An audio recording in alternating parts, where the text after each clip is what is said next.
It was still dark when the knock came, sharp and insistent, cutting through the morning silence like a blade.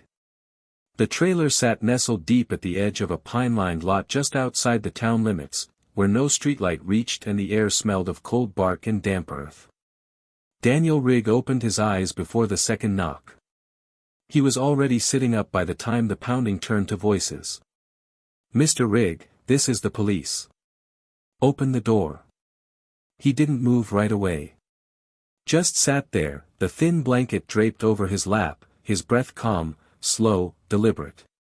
He'd known this was coming. Had felt it in the sideways glances at the gas station, in the strange phone call he'd received but never returned. He wasn't surprised, not really. But he wasn't afraid either. When the door swung open, he was standing in the middle of the room, hands by his sides, still wearing the same boots he'd worn every day for the last decade. The deputies entered cautiously, as if expecting resistance. One of them, a young man with shaky hands and eyes that kept darting around the room, stepped forward with handcuffs. "You're under arrest for assault and threatening violence," the officer said, his voice a mix of nerves and authority. "Turn around." Daniel turned without a word. The cuffs clicked around his wrists. Cold steel bit into his skin. He didn't flinch. Outside, the sky was just beginning to lighten, casting a soft gray glow over the gravel driveway. The police cruiser's lights blinked silently, red and blue against the trees. A neighbor across the road watched through parted curtains, her hand holding a phone, her face a mix of fear and morbid curiosity. They didn't speak to him on the ride in. The younger officer kept glancing in the rearview mirror, trying to make sense of the man sitting silently in the back seat. Daniel's face was unreadable, dark skin lined with age and experience, eyes steady, jaw set. There was something unnerving about the stillness, as though he were not a suspect but a witness to something only he could understand. By the time they reached the county jail, local reporters had already caught wind of the arrest. A minor story, they thought. An old man losing his temper. But still, worth a headline. Local veteran arrested after threatening civilian. The headlines would be vague. The mugshot, unavoidable. In the photo, Daniel looked straight at the camera with no emotion, no defiance. Just stillness. He was held overnight. No one came to see him. No one called. His public defender didn't show until the morning of the arraignment. She was young, maybe late 20s, with tired eyes and a stack of files under her arm. She introduced herself as Allison Grant and sat across from him in the small holding room without making much eye contact. "I've reviewed the charges. There's a witness saying you threatened to shoot him after a confrontation over a parking space," she said, flipping through pages. "They claim you said something about killing from 800 yards. Is that accurate?" Daniel didn't answer. He simply looked at her, then back at the wall. "Mr. Rigg, silence won't help us here," she pressed, a hint of frustration in her voice. Still nothing. After a pause, she sighed. "Look, the prosecution thinks you're just another angry vet. If you don't speak up, they're going to run with that narrative." He remained still. Her frustration deepened, but there was also something else. A flicker of doubt. Something in his posture, the way he breathed, the way he didn't beg or deny or plead. Just accepted. Court was set for the following week. That morning, the news ran a short piece, "Former Marine arrested in alleged threat." They showed the same mugshot. No background, no service record, no medals, no mention of where he'd been or what he'd done. Just a name, Daniel Rigg, 66, charged with assault. Most people didn't read past the headline. But in one corner of town, a man did. A retired Army medic who'd seen Daniel walking the tree line for years and always wondered who he really was. He clipped the article and sent it to a friend who used to serve in special operations. That friend, upon reading the name, immediately forwarded it again. Within hours, the story had reached someone else. Someone with stars on his shoulder. Back at the jail, Daniel sat on the small bench in the corner of the holding cell, head bowed, arms resting on his knees. He wasn't praying. He didn't believe in that much anymore. But he was remembering. Remembering the desert. The wind. The weight of the rifle in his hands. The clarity that came when everything else around you dissolved into chaos and your job was to be still, to breathe, and to wait for the exact moment to act.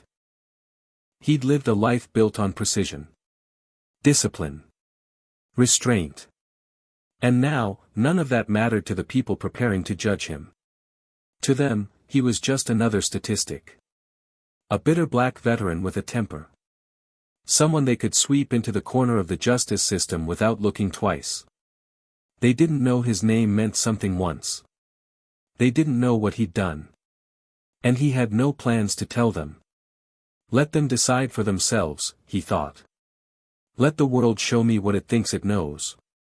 And as the cell door closed behind him for the night, the only sound was the slow, quiet breath of a man who had learned long ago that sometimes silence was the only truth that couldn't be twisted. Hit subscribe and leave a comment with where you're watching from.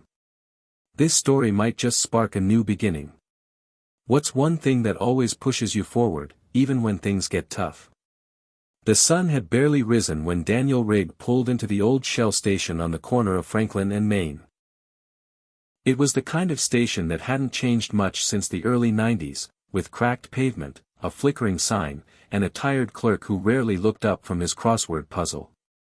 Daniel stepped out of his truck, moving with the careful pace of a man who'd learned long ago to measure every step.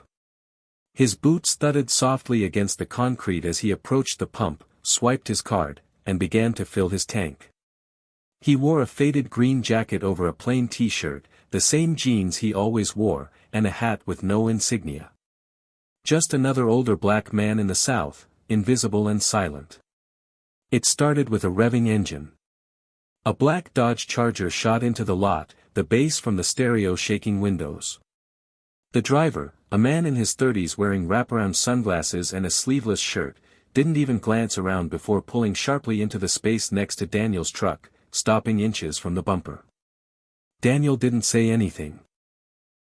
He simply turned, looked once at the man, and resumed pumping gas. But the driver had already rolled down his window. "Hey old man, maybe next time don't block the whole damn lot."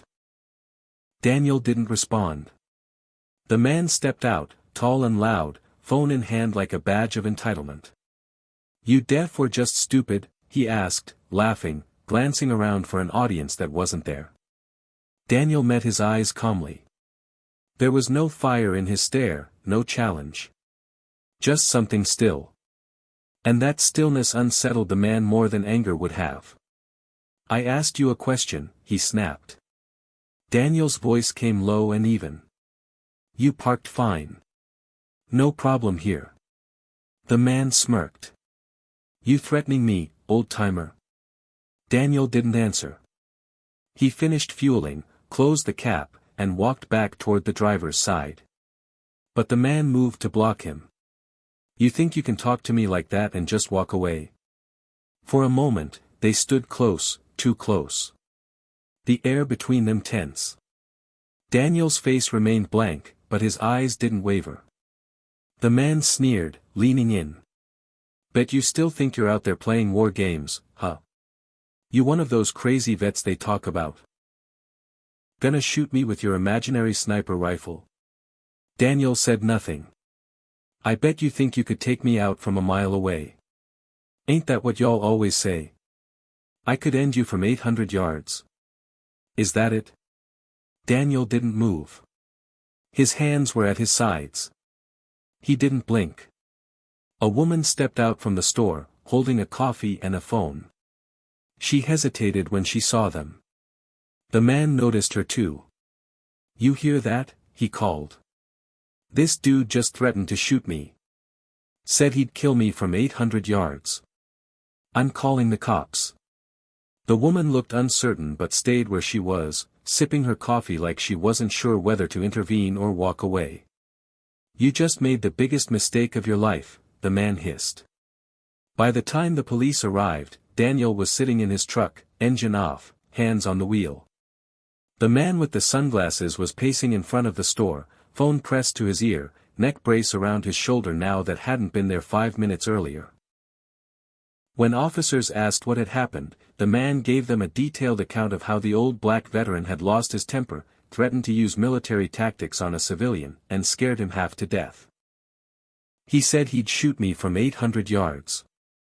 That's not normal. That's not safe. I was just trying to get gas. The officer turned to Daniel, who said nothing. Just looked straight ahead. Sir, did you make any threats? The officer asked. Daniel shook his head once, slow and deliberate. No. Did you say anything about shooting him? No. Do you have any weapons? No. The officer glanced at the complainant, then back at Daniel. Sir, I'm going to need you to step out of the vehicle. There were no weapons found. No raised voices. No evidence of aggression. But the report was filed, and the statement from the alleged victim was taken as credible. Daniel declined to give a written statement. When they asked why, he just said, I have nothing to add. That was all it took. In a town where uniforms were respected, but only if they were worn by the right people, Daniel's silence was damning. A black man with a military background refusing to defend himself looked too much like defiance. It was easier to label him than to understand him. The footage from the station's old camera system had been partially corrupted. The audio was useless. The only people who could testify were the man in sunglasses, the hesitant woman with the coffee, and the clerk inside who claimed he hadn't seen a thing. The story started to spread, slowly at first. People in town began whispering about the quiet man who lived out in the woods. Some said he'd snapped. Others swore they always knew he was a ticking time bomb. No one asked him what happened. No one stopped by his trailer. They just waited for the justice system to sort it out. And so it began, a case built not on evidence but on assumption. On fear. On a single accusation from a man whose words were louder than Daniel Riggs' entire presence. He wasn't surprised. He'd seen it before. In the eyes of villagers in far-off deserts. In the eyes of some officers during his own deployment. In the eyes of people who believed silence meant guilt because they'd never learned how to listen to what silence really meant. As he drove home that day, knowing the phone would ring, knowing there would be a knock at the door soon enough, Daniel kept his window cracked and his eyes forward. He'd been in war zones more predictable than the town he lived in. This was just another battlefield. And for this one, he wasn't going to fight. Not yet. The courthouse stood like a forgotten relic on the edge of town, a 2-story brick building with sun-bleached columns and windows that rattled in the wind. It was tucked between a shuttered library and a dentist's office that only opened 3 days a week. No one paid much attention to it most of the time, but today was different. Today, it buzzed with whispers, sideways glances, and a subtle but unmistakable anticipation. Reporters from the local station had set up quietly in the back row, pretending not to notice each other. The courtroom's wooden pews groaned under the weight of curious locals, many of whom had only come because they'd seen a name on the docket that made them pause. Daniel Rigg. Age 66. Former Marine. Charged with assault. Threatened to kill a man at a gas station. That was all they knew. But it was enough to stir speculation. Daniel entered without ceremony. His steps were slow, measured, and heavy. He wore the same plain clothes he always did, jeans, a gray button-down shirt, and worn boots that whispered more about his past than any uniform could. The bailiff walked slightly ahead of him, his hand resting nervously on his belt. Daniel's hands were cuffed, though he didn't resist or struggle. He moved like a man who had long accepted the weight of being misunderstood. As he passed through the aisle, heads turned. Some people leaned in to whisper. Others watched with that uncomfortable mix of fascination and judgment, the way people do when they want to see something happen but don't want to admit they're hoping for it. One juror, not realizing her mic was still live, muttered under her breath, "Looks like another angry old vet." Another rolled his eyes. Daniel didn't look at anyone. He stared ahead, his face unreadable.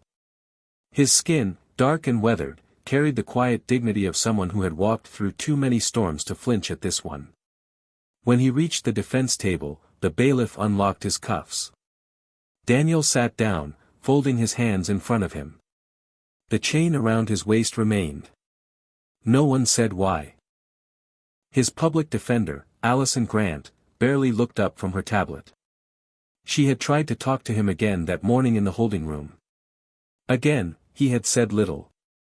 A nod here. A shake of the head there. No witnesses. No statements. No family members. Nothing that resembled a defense. Just that same quiet stare that seemed to unnerve even the judge, who hesitated slightly before calling the courtroom to order. "All rise," the bailiff said, and the room stood. Judge Pennington entered with a brisk stride, her robe trailing slightly behind her. She looked over the courtroom, pausing for a moment when her eyes landed on Daniel. Then she took her seat. "Be seated." The trial began without fanfare. The prosecution opened with a confident, rehearsed summary. A case of a military man who had lost touch with reality. A confrontation escalated by a dangerous mentality.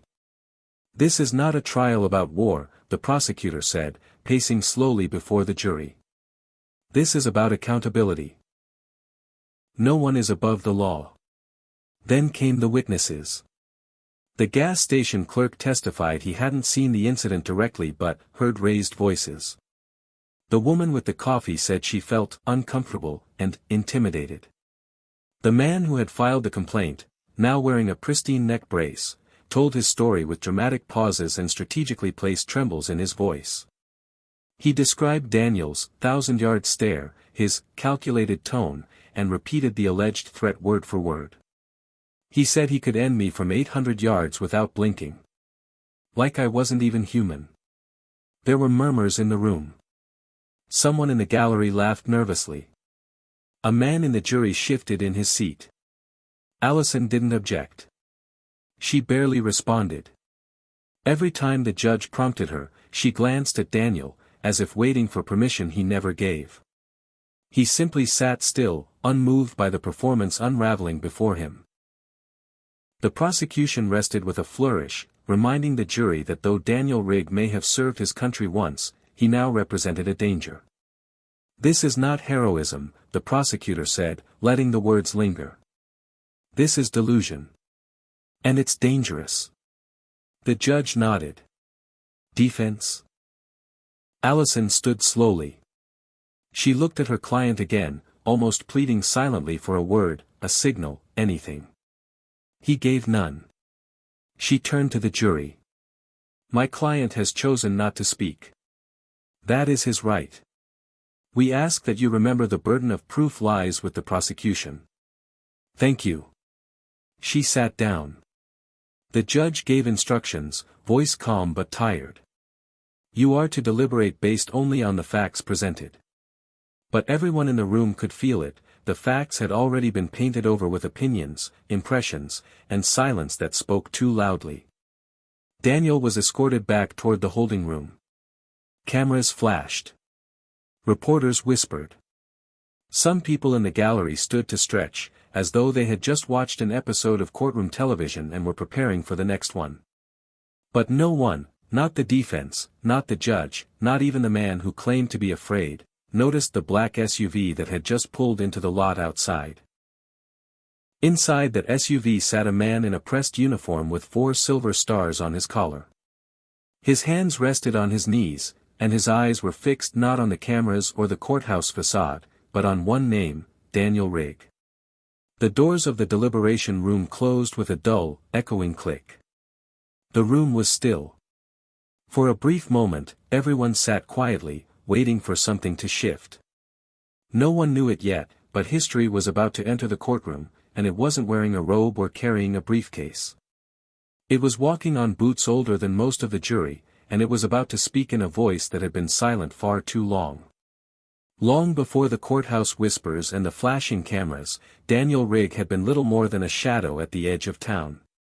He lived in a single-wide trailer off a gravel path that no one drove unless they had a reason. And no one ever had a reason. His home sat at the border of a dense pine forest, where the trees were so close together they could swallow a man whole. There was no mailbox. No porch light. The windows stayed shut year-round, and the only movement anyone ever saw came at dawn, when Daniel would walk the tree line like a silent sentry, his back straight and his steps measured, as if still on patrol. He was a presence more than a person. In the diner downtown, his name came up in snippets of conversation, spoken in the way people mention weather or roadkill, briefly, cautiously, and without any desire for follow-up. "That old soldier still lives out past Ridge Road," someone would ask. "Yeah," came the answer, quiet type. "Keeps to himself."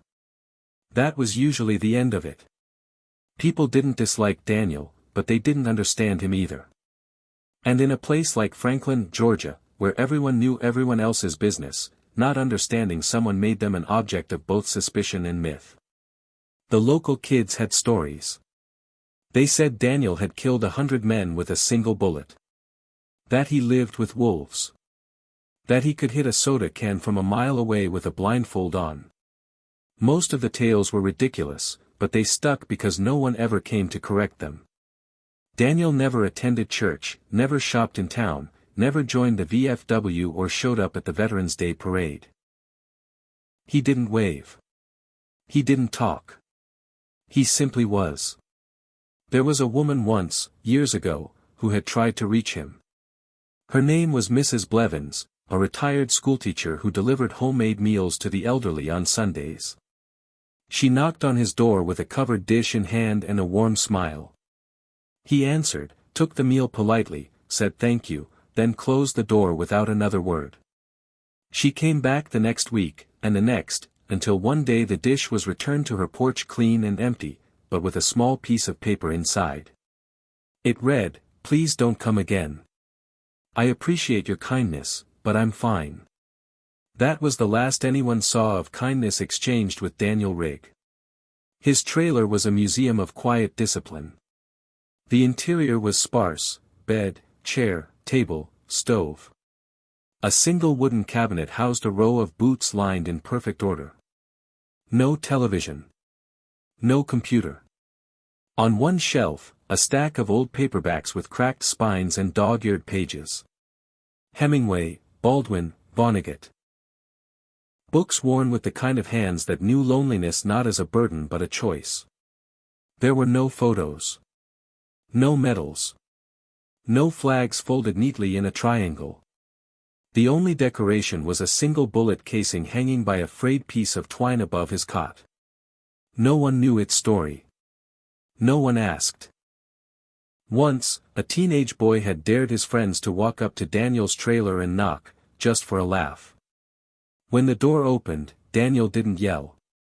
He didn't chase them off. He simply looked at the boy with an expression so still, so utterly unreadable, that the kid froze mid-laugh. He never said what he saw in Daniel's eyes, but he never joked about him again. The sheriff had dealt with Daniel only once before, over a noise complaint that turned out to be nothing more than a chainsaw Daniel had borrowed from a neighbor to cut down a fallen tree. When the deputy arrived, Daniel was finishing the last log, sweat on his brow, shirt off, and movements smooth. He answered all questions politely, offered the deputy water, and even showed the receipt for the borrowed saw. It was all very by the book. But the deputy reported later that something about Daniel's gaze had stayed with him for weeks. He couldn't explain it. Just that it felt like being measured. There were others in town who knew who he was. Men with gray hair and worn hands who had served in places most Americans couldn't pronounce. They nodded when they saw Daniel at the feed store or passing by on his monthly run to the gas station, but they didn't approach. Not out of fear. Out of respect. The kind of respect that didn't need words. Then came the arrest.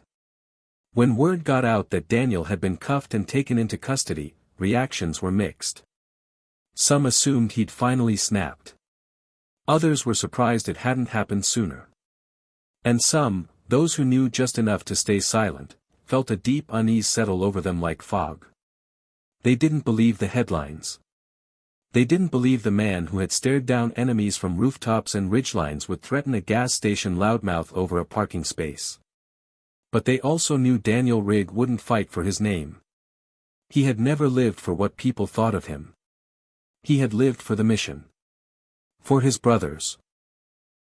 For the kind of order that didn't exist in towns like Franklin, where rumors shaped reputations faster than facts. That week, one old Marine who once served under Daniel drove 4 hours just to sit in the back row of the courtroom. He didn't announce himself. He didn't speak. He just watched, arms crossed, eyes narrow, waiting for the world to catch up to the truth. Another, a man now working security at a warehouse in Atlanta, saw the story online and stared at the headline for nearly 10 minutes before whispering, "They don't know who they've got on trial." But in Franklin, Georgia, the courthouse whispered not of legends or service, but of violence, control, and a man who didn't smile at strangers. That was the narrative. That was the myth now.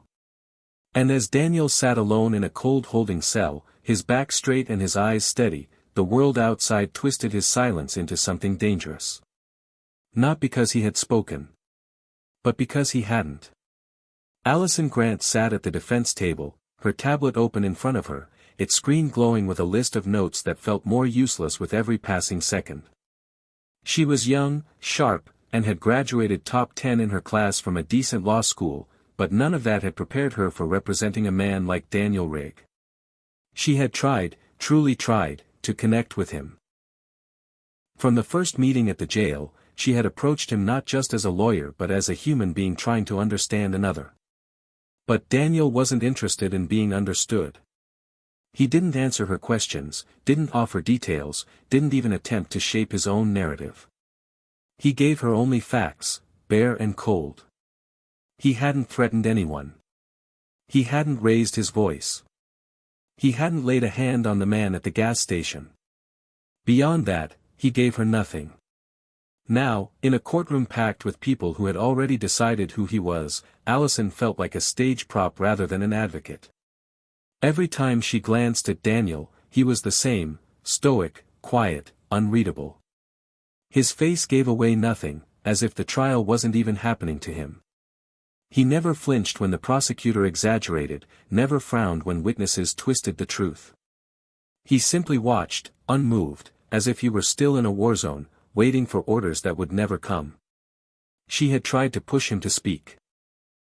In the back room just before the trial resumed, she had looked him in the eye and said, "Mr. Rigg, if you don't speak up, they're going to eat you alive in there." He had held her gaze for a few seconds before looking away, as if her words were a faint breeze that had brushed across armor far too old to be moved. "I'm not here to convince them," he said at last. She had paused, thrown off. "Then why are you here?" His eyes, deep and dark, returned to hers. "Because this is how it goes." And that was it.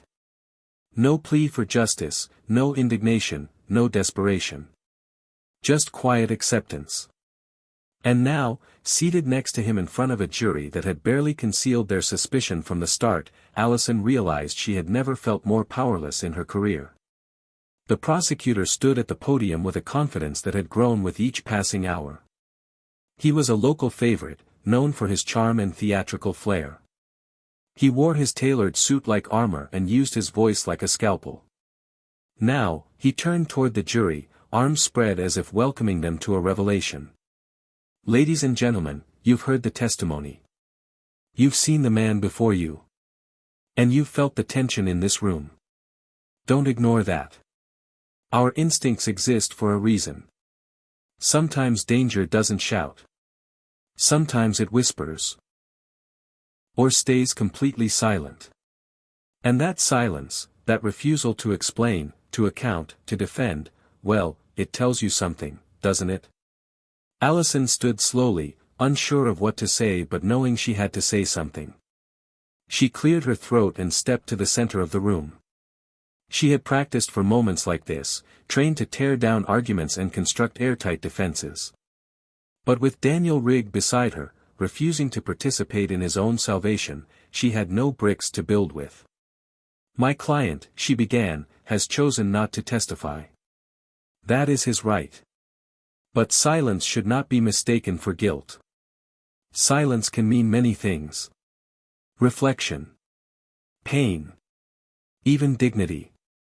She glanced at Daniel, hoping for something, a nod, a glance, a flicker. There was none. "The prosecution wants you to believe that because Mr. Rigg doesn't speak, he must be hiding something. I ask you to consider that perhaps he is simply done speaking to a world that never really listened." She sat down. The courtroom was quiet. The judge gave instructions. The jury was dismissed to deliberate. And Daniel was escorted out of the room once again, his chains clicking softly against the floor. Back in the hallway outside the holding cell, Allison paced, her heels tapping against the tiled floor in a rhythm that matched the racing thoughts in her head. She hated the feeling of losing control. She hated more the idea that Daniel was letting this happen. She leaned against the wall and stared at the old photo of the courthouse founders hanging crookedly near the water fountain. It felt like a joke, white faces carved in wood, smiling like they'd built something fair. She looked down the hallway toward the cell where Daniel sat and wondered what else he had built that had been torn down by silence and time. A clerk passed by, arms full of files. A reporter stood near the entrance, whispering into a phone. No one paid much attention to her, but Allison felt like she was being watched by something much older than the building around her. It wasn't about the trial anymore. It wasn't about guilt or innocence. It was about who people chose to believe. And Daniel had made it too easy not to be believed. Inside the holding room, Daniel sat alone once more. His hands rested on his knees, fingers relaxed. He stared at the concrete wall as if it were a blank page only he could read. He could hear the faint echo of the courtroom, the shuffle of chairs, the closing of the deliberation door. But he didn't lean forward. He didn't wait. He thought of the desert again. Of the nights without stars, the sound of breathing through a scope, the way your pulse could disappear into the silence if you let it. He thought of brothers who never made it home and the promises he had made to them in whispers too sacred to repeat. He thought of what it meant to come home to a country that offered a flag but no understanding. He didn't regret staying silent. He only regretted how predictable it all was. As he closed his eyes, letting the dull hum of the building settle into his bones, a memory rose. A rooftop. A target. A voice in his earpiece calling out coordinates with urgency. And the moment he squeezed the trigger not with rage, but with precision and mercy. He hadn't killed for glory. He had killed to stop more death. But that part never made the headlines. The part where he stayed after the mission, watching the village rebuild. The part where he shared his water with a boy who had lost his father. The part where he asked for nothing in return. Those were the parts no one saw.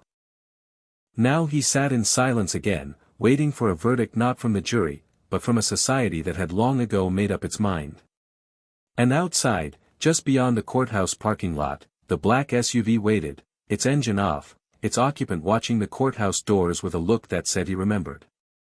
General Samuel Wyatt had not worn a uniform in 5 years, but that morning, as he sat quietly in the back of a black SUV facing the courthouse steps, his 4 stars gleamed beneath the sunlight as if time had never passed. The jacket was pressed, every fold sharp, every button polished. He didn't check his phone. He didn't glance at the courthouse clock. He just watched. Through the tinted glass, he could see the people milling about outside the building, some entering with coffee in hand, others leaving with murmured gossip already forming headlines in their minds. He had read the story 3 days ago. Someone had sent it to him in a private message without context, just a name and a link. When he opened the article and saw the headline, his heart had stopped. Retired Marine Daniel Rigg faces charges after gas station altercation. That was all it took. The name wasn't common. It wasn't one you could mistake. He read the article 3 times before the screen blurred in front of him. No mention of Riggs' rank. No service record. Just an old photo of a man in cuffs. Wyatt had risen from his desk, walked to the window, and stood in silence for nearly 10 minutes. Then he picked up the phone. Wyatt didn't make many calls anymore. Most people in his world had faded into retirement or silence. But the moment he asked for details, they came, quiet voices still loyal to a brotherhood few understood. One confirmed the trial date. Another confirmed that no character witnesses had been called. That the man on trial had said almost nothing in his defense. That the media had already written him off. Wyatt had listened, nodding slowly, and then packed his bag. Now, as the sun crept higher over the courthouse, he remained motionless. It wasn't indecision that held him there. It was memory. He could still see the dust in the air, feel the heat of the collapsing building, hear the radio static and screams that followed. He could still see the shimmer of sunlight off that distant rooftop and the way one bullet, just one, had ripped through chaos like the hand of God. It wasn't just that Daniel Rigg had saved his life. It was how he'd done it. Without fanfare. Without even stepping into the clearing. 12 shots in 5 minutes. 12 lives saved. One final kill through a moving hatch at nearly 1,000 yards, in crosswind, against impossible odds. It had been decades ago, but no one else could have done it. And no one else had tried. Wyatt reached down and picked up a folded piece of paper from the seat beside him. It was a printout of the docket, the name bold and cold on the top line. Daniel Rigg. He stared at it for a moment before folding it again and slipping it into his breast pocket. His eyes shifted back to the courthouse doors. A group of journalists lingered nearby, adjusting tripods and lenses. None of them knew who he was. None of them had seen the patch on his shoulder or recognized the weight of the uniform he wore. That didn't matter. He wasn't here for them. He was here for one man. He opened the door slowly, the groan of the hinge barely audible above the sound of a nearby engine sputtering to life. When his boots hit the pavement, he paused. The sun cast long shadows behind him. He straightened his jacket, adjusted his collar, and walked toward the steps. Inside, the trial had moved into deliberation. The jury was behind closed doors. The judge remained at her bench, reviewing notes with an air of finality. The gallery murmured softly, the air thick with the weight of assumption. But none of them knew the storm that was walking toward them in pressed blues and metals they couldn't name. Wyatt reached the entrance, nodded once at the deputy standing guard, and stepped through the metal detector. The officer didn't ask for ID. He didn't need to. Some uniforms didn't require explanation. Which room? Wyatt asked. The officer straightened instinctively. Courtroom 3, sir. Wyatt nodded and moved forward, boots echoing on the tiled floor. He passed clerks, assistants, and visitors, none of whom said a word. They saw him, and their bodies reacted before their minds caught up. They shifted, straightened, stepped aside. Not because of authority, but because something in his presence demanded respect. He reached the doors to courtroom 3 and paused. He could hear nothing from inside, only the hollow quiet that came before a gavel's final strike. He placed one hand on the wooden handle, the other resting loosely at his side. He took a breath, not out of nervousness, but out of reverence. This wasn't a courtroom he was entering. This was a battlefield. Not one of bullets and sand, but of memory and dignity. And his comrade was under fire. He opened the door. The room didn't notice him at first. All eyes were turned toward the bench, or toward the defense table, where Daniel sat with that same unreadable calm. But then the judge looked up, and her eyes widened. She rose slowly from her seat. Whispers swept the room like wind through dry grass. The reporters turned their cameras. The prosecutor squinted, unsure if he was being pranked. The bailiff stepped forward, mouth slightly open. Wyatt didn't look at any of them. His eyes were locked on the man sitting in silence, hands folded, head bowed slightly. Daniel Rigg. And then Daniel lifted his head. The air in the courtroom shifted. No words were spoken. None needed to be. The man who had once fired a bullet that saved 12 lives sat chained in a courtroom where no one knew his story. And the man he had saved had just walked in, wearing 4 stars and a face carved from steel and memory.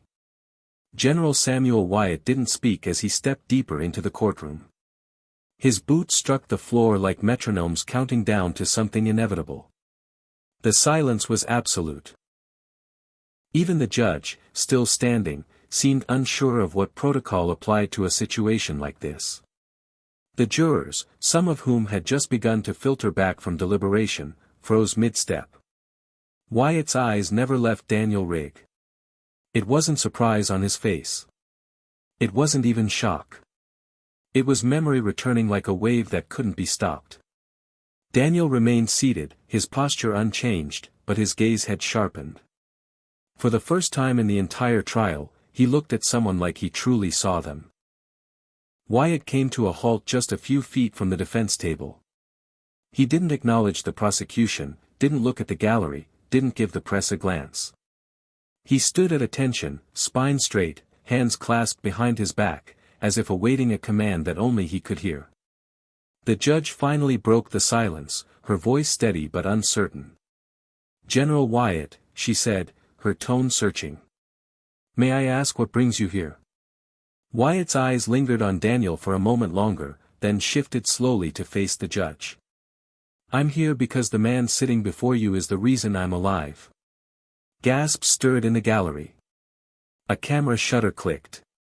The prosecutor leaned forward with a skeptical look, while Allison, still seated beside Daniel, blinked as if waking from a dream. Wyatt continued, his voice calm and clear. "He doesn't know I came. He didn't ask me to. In fact, I'm certain he hoped I wouldn't. But when I read that he was being tried as a threat to this community, I couldn't stay silent. Silence may be his way. It's not mine." The judge motioned for him to continue. Wyatt took a single step forward. 31 years ago, I was a captain in Fallujah. My unit had been pinned behind a crumbling wall in the middle of a hellstorm. We were surrounded. 2 men down, 1 barely breathing, comms dead. We were cut off. I didn't expect to make it through that hour. The enemy had us triangulated. We couldn't move without taking fire. That's when he showed up. The room was still, the kind of stillness that happens when even breathing feels too loud. Wyatt's voice didn't rise, didn't waver. I didn't see him at first. Just the results. One by one, the enemy fire fell silent. Precise. Clean. 12 shots in less than 5 minutes. I couldn't believe what I was witnessing. Not one missed. The last bullet came through a rooftop hatch where a sniper had been setting up, crosswind and moving target. That shot saved my life and the lives of the men with me. He turned slightly to face the jury. That sniper was Gunnery Sergeant Daniel Rigg. He never said a word. Never took credit. He was gone before we could even thank him. A ghost. That's how he worked. Silent, precise, never seeking recognition. He came in only when needed. And then disappeared. There was a collective murmur, soft and awed. Wyatt held up his hand, and the room quieted again. I've read the transcripts of this case. I've heard the allegations. And I'm telling you right now, the man sitting here is not unstable. He is not dangerous. He is not a threat. What he is tired. Tired of being misread. Tired of being labeled. Tired of carrying everything he's done and everything he's seen on his back while the world forgets him. Wyatt faced the judge again. With your permission, I'd like to speak to the jury directly. The judge hesitated for only a moment before giving a small nod. Proceed. Wyatt turned to the jury box and locked eyes with each of them, one by one. There's a reason Gunnery Sergeant Rigg didn't defend himself. It's not guilt. It's dignity. It's restraint. You see a man who didn't speak up. I see a man who's carried the weight of his actions without complaint for decades. I see a man who understands that silence is often the cost of service. He let the word settle, then added, you don't put a man like that in chains. You put him in history books. Wyatt stepped back. His face softened, just slightly. He looked again at Daniel, and something passed between them, an understanding forged in the crucible of war that no courtroom could replicate. Daniel didn't speak. But his eyes, for the first time, didn't just see. They acknowledged. And in that moment, the past didn't just awaken. It stood in the courtroom, unmistakable, undeniable, and finally, seen. The room didn't move. No one shifted in their seats. No one whispered. It was as though the presence of General Wyatt had frozen time, and within that stillness, all the noise of the trial, the testimonies, the accusations, the murmurs of doubt, vanished like dust in a storm. But in Daniel Rigg's mind, everything had started moving again. Not in the courtroom, but in memory. In the blistering heat of Fallujah, where the buildings bled smoke and the air itself felt heavy with war. In the distance, the call of distant gunfire, the clatter of broken radios, the scream of men surrounded with nowhere to run. And above all that noise, one thing remained calm, his own breath. He had been on the rooftop of a collapsed building that morning, prone against broken concrete, his scope fixed on a target obscured by haze and distance. There were no second chances in his job. Every shot had to matter. Every movement had to serve purpose. He remembered the way the sand coated his lips, the way the grip of the rifle felt like an extension of his body, and the way the names of the men he was protecting flashed through his mind like silent prayers. He had no idea who they were at the time. Only that they were pinned, exposed, and running out of time. He watched from that perch for 12 minutes before taking the first shot. He remembered how the world went quiet in that second, how all distractions fell away. One breath in. One squeeze. One life ended to save 3 more. That was the math he lived with. The kind of calculation that civilians could never understand. He moved along the line quickly, targets appearing then falling, one after another, like clockwork. Each shot was a weight. He carried them still. The last shot was the one he never forgot. A rooftop hatch, a shadow moving just behind it, a sniper drawing a bead on the last survivor trying to drag a wounded man to safety. Daniel adjusted for wind, calculated elevation and drop, allowed for dust displacement, and squeezed. The target dropped, lifeless, through the hatch. The path to safety cleared. Then he exfiltrated without a word. That was the last day he fired a weapon in combat. But it wasn't the last day the war followed him. Back in the courtroom, General Wyatt remained standing, his eyes still locked on Daniel, but his tone shifting slightly. It softened, not in weakness, but in reverence. I remember when we got back to the forward operating base, he said to the room. I tried to find the man who saved us. I asked around. No one knew who it was. Command wouldn't say. Said it was classified. Said the sniper was part of an advanced recon unit, worked alone. Said I should be grateful and move on. But I never did. I never forgot the precision. The control. I knew that whoever pulled that trigger wasn't just a weapon. He was an anchor. The kind of man who could hold back chaos with one finger on the barrel. He took a step toward the bench, turning back to the judge. When I saw the name on the docket, I knew. It hit me in the gut. I knew exactly who he was. And I came here because it would be a betrayal of every value I ever swore to uphold if I let this man be buried by ignorance and fear. The judge said nothing. Her eyes were locked on Daniel now, as if trying to see him for the first time. And perhaps she was. The prosecutor had long stopped taking notes. His fingers rested limp against the table, his gaze unfocused. There was nothing to counter. No strategy to untangle a truth this clear. Wyatt turned back to the jury once more. "I want you to imagine something," he said.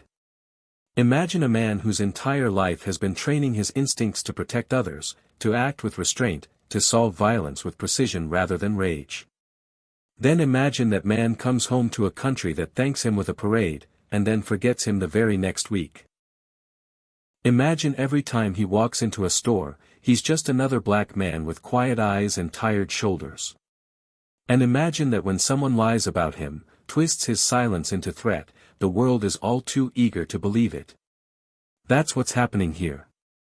That's what you're participating in." Daniel sat still through it all. His hands rested calmly in his lap, but his fingers curled just slightly, betraying the current running beneath his skin. He wasn't used to being spoken for. He wasn't used to being seen. The war had taught him that the only thing you could rely on was the weight of your own decisions. But now a man stood in front of strangers and carried his name like it mattered. That, more than any verdict, felt strange. The general's voice dropped slightly. "When we returned home, people called us heroes. But he never called himself that. Daniel Rigg is not a man who ever wanted the spotlight. He didn't ask for fame. He didn't write books or give interviews. He didn't exploit his service. He didn't even talk about it. That's not weakness. That's strength. The kind most people will never understand." Wyatt stepped back and looked once more at Daniel. "I owed him a debt. Not just for my life, but for reminding me what integrity looks like when no one's watching." Daniel met his eyes. He didn't smile. He didn't nod. But something changed in his face, barely perceptible, something closer to peace.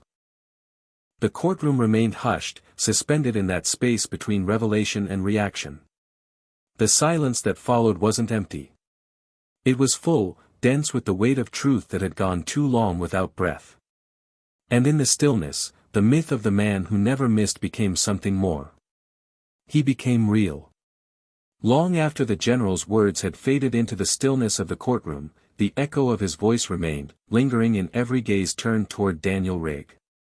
It was a rare moment in a place built for procedure and law, something sacred cutting through the sterile air of judgments and verdicts. But outside the courthouse, beyond the wood-paneled walls and pressed suits, the world still spun in ignorance. And for years before this trial, that's exactly how it had treated him. When Daniel had first returned home from deployment, there was no band welcoming him at the airport. No parade. No welcome back banners or handshake lines. He stepped off the plane, boots heavy with sand, eyes stinging from too many sleepless nights, into a terminal filled with strangers who didn't even glance up from their phones. His name was not on a sign. No one from his unit was beside him. He was alone, like always. He rented a car, drove 6 hours south, and by nightfall, pulled into the lot where an old trailer sat waiting, quiet, dusty, unremarkable. The same way it had been when he left. In those first weeks home, he walked the perimeter of his property every morning before sunrise. Not because he expected danger, but because the habit of watching, of scanning for movement, of listening to the way the wind changed, had not left him. His neighbors noticed but never asked. They assumed he was adjusting, that eventually he'd join the neighborhood potluck or stop by the local diner. He didn't. Not because he was unfriendly, but because the noise of everyday life grated against him like sandpaper on old scars. He tried to apply for work. At the hardware store, they asked if he had computer skills. He didn't. At the post office, they said he was overqualified. At the security firm, the manager told him his record was too combat-heavy and might scare off clients. It was always something. Too much discipline. Not enough social charm. Too quiet. Too serious. Too intense. One man even said he looked like he'd seen too much, as if that were a flaw rather than a sacrifice. Daniel stopped applying. He stopped explaining. He started walking longer in the mornings, eating simpler meals, reading old books under dim light. He filled the days with silence and chores and the company of a dog he found limping near the edge of his property, a mutt with one eye and a crooked leg he named Bones. They understood each other without words. At night, Daniel would lie awake listening to the wind knock against the tin roof. When he dreamed, it wasn't of war. It was of stillness, the kind you only find in the breath between shots. The kind that only made sense to someone who had once aimed a rifle not to kill, but to preserve life on the other side. But no one in town knew that part of him. They knew the quiet man who never went to church. The man who didn't wave. The man who paid in cash and left quickly. The one who lived in the woods like he was hiding. They didn't see the medals folded away in an old box. They didn't know about the letters he never sent. The funerals he couldn't bring himself to attend. The names etched into memory like stone. In town, his story was written without his input. People filled in the blanks. They said he was damaged. That he drank, though he never did. That he was angry, though he had never raised his voice. That he was dangerous, though no one had seen him do more than pump gas and leave. The legend grew out of their own discomfort. Because silence in a black man was too often mistaken for threat. Because stoicism was confused with menace. Because when people didn't understand, they invented. And so, he lived outside their circles. Outside their assumptions. He grew his own food in small planters. Repaired his own tools. Read his books, watched the trees, and waited for the world to forget him completely. It nearly had. Until the gas station. Until a man with too much swagger and too little truth turned a passing glance into a courtroom accusation. Daniel had felt it coming even then, as the young man raised his voice, as the bystanders stepped away instead of stepping in. He had seen the same look in another country, on another face, just before the first lie became a command to act. And now, seated in a courtroom filled with people who had formed opinions before they heard facts, Daniel felt the same weight settle over him. The chains had come off his wrists, but they were still there, in the way the prosecutor looked at him like a time bomb, in the way the jurors clutched their notepads tighter every time his name was said aloud. They didn't see the man who had once crawled half a mile on his belly to save lives. They saw a headline. A silhouette. A story they had already decided the ending to. Until Wyatt walked in. Until the voice of a man who owed him everything shattered the script. Now the courtroom sat in an uneasy balance.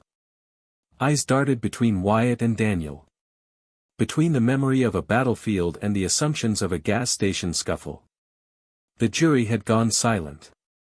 Even the judge seemed to be searching for something solid to hold on to. But Daniel wasn't thinking about verdicts. He was thinking about the letters again. 12 of them. One for each man he couldn't save. Folded and sealed in an old box beneath his bed, written in handwriting that shook after midnight, addressed to mothers and wives and brothers. Letters he never sent, because words felt too small.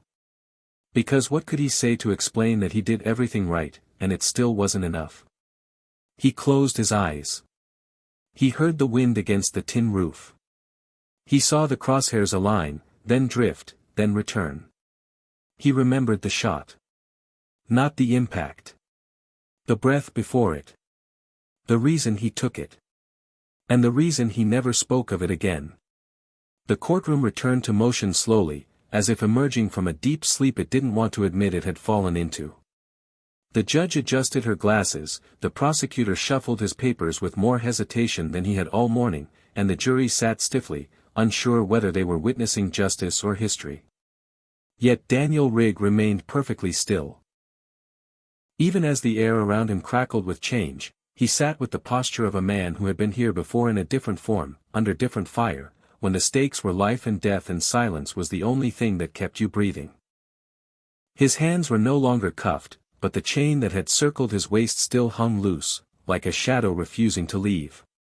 It clinked softly as he shifted in his seat for the first time in an hour, the sound catching the ear of a woman in the front row. She flinched, barely, and Daniel caught it. He always noticed what others missed. The subtle tells. The flicker in someone's gaze. The pause before a lie. That was what made him dangerous in the eyes of people who couldn't read silence. But silence had always been Daniel's ally. It spoke for him when his voice couldn't carry the weight.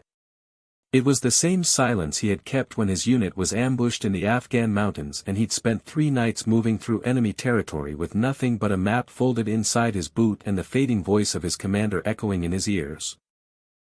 It was the silence he held during the classified debriefs when questions came laced with suspicion, when medals were pinned with one hand and files were locked away with the other.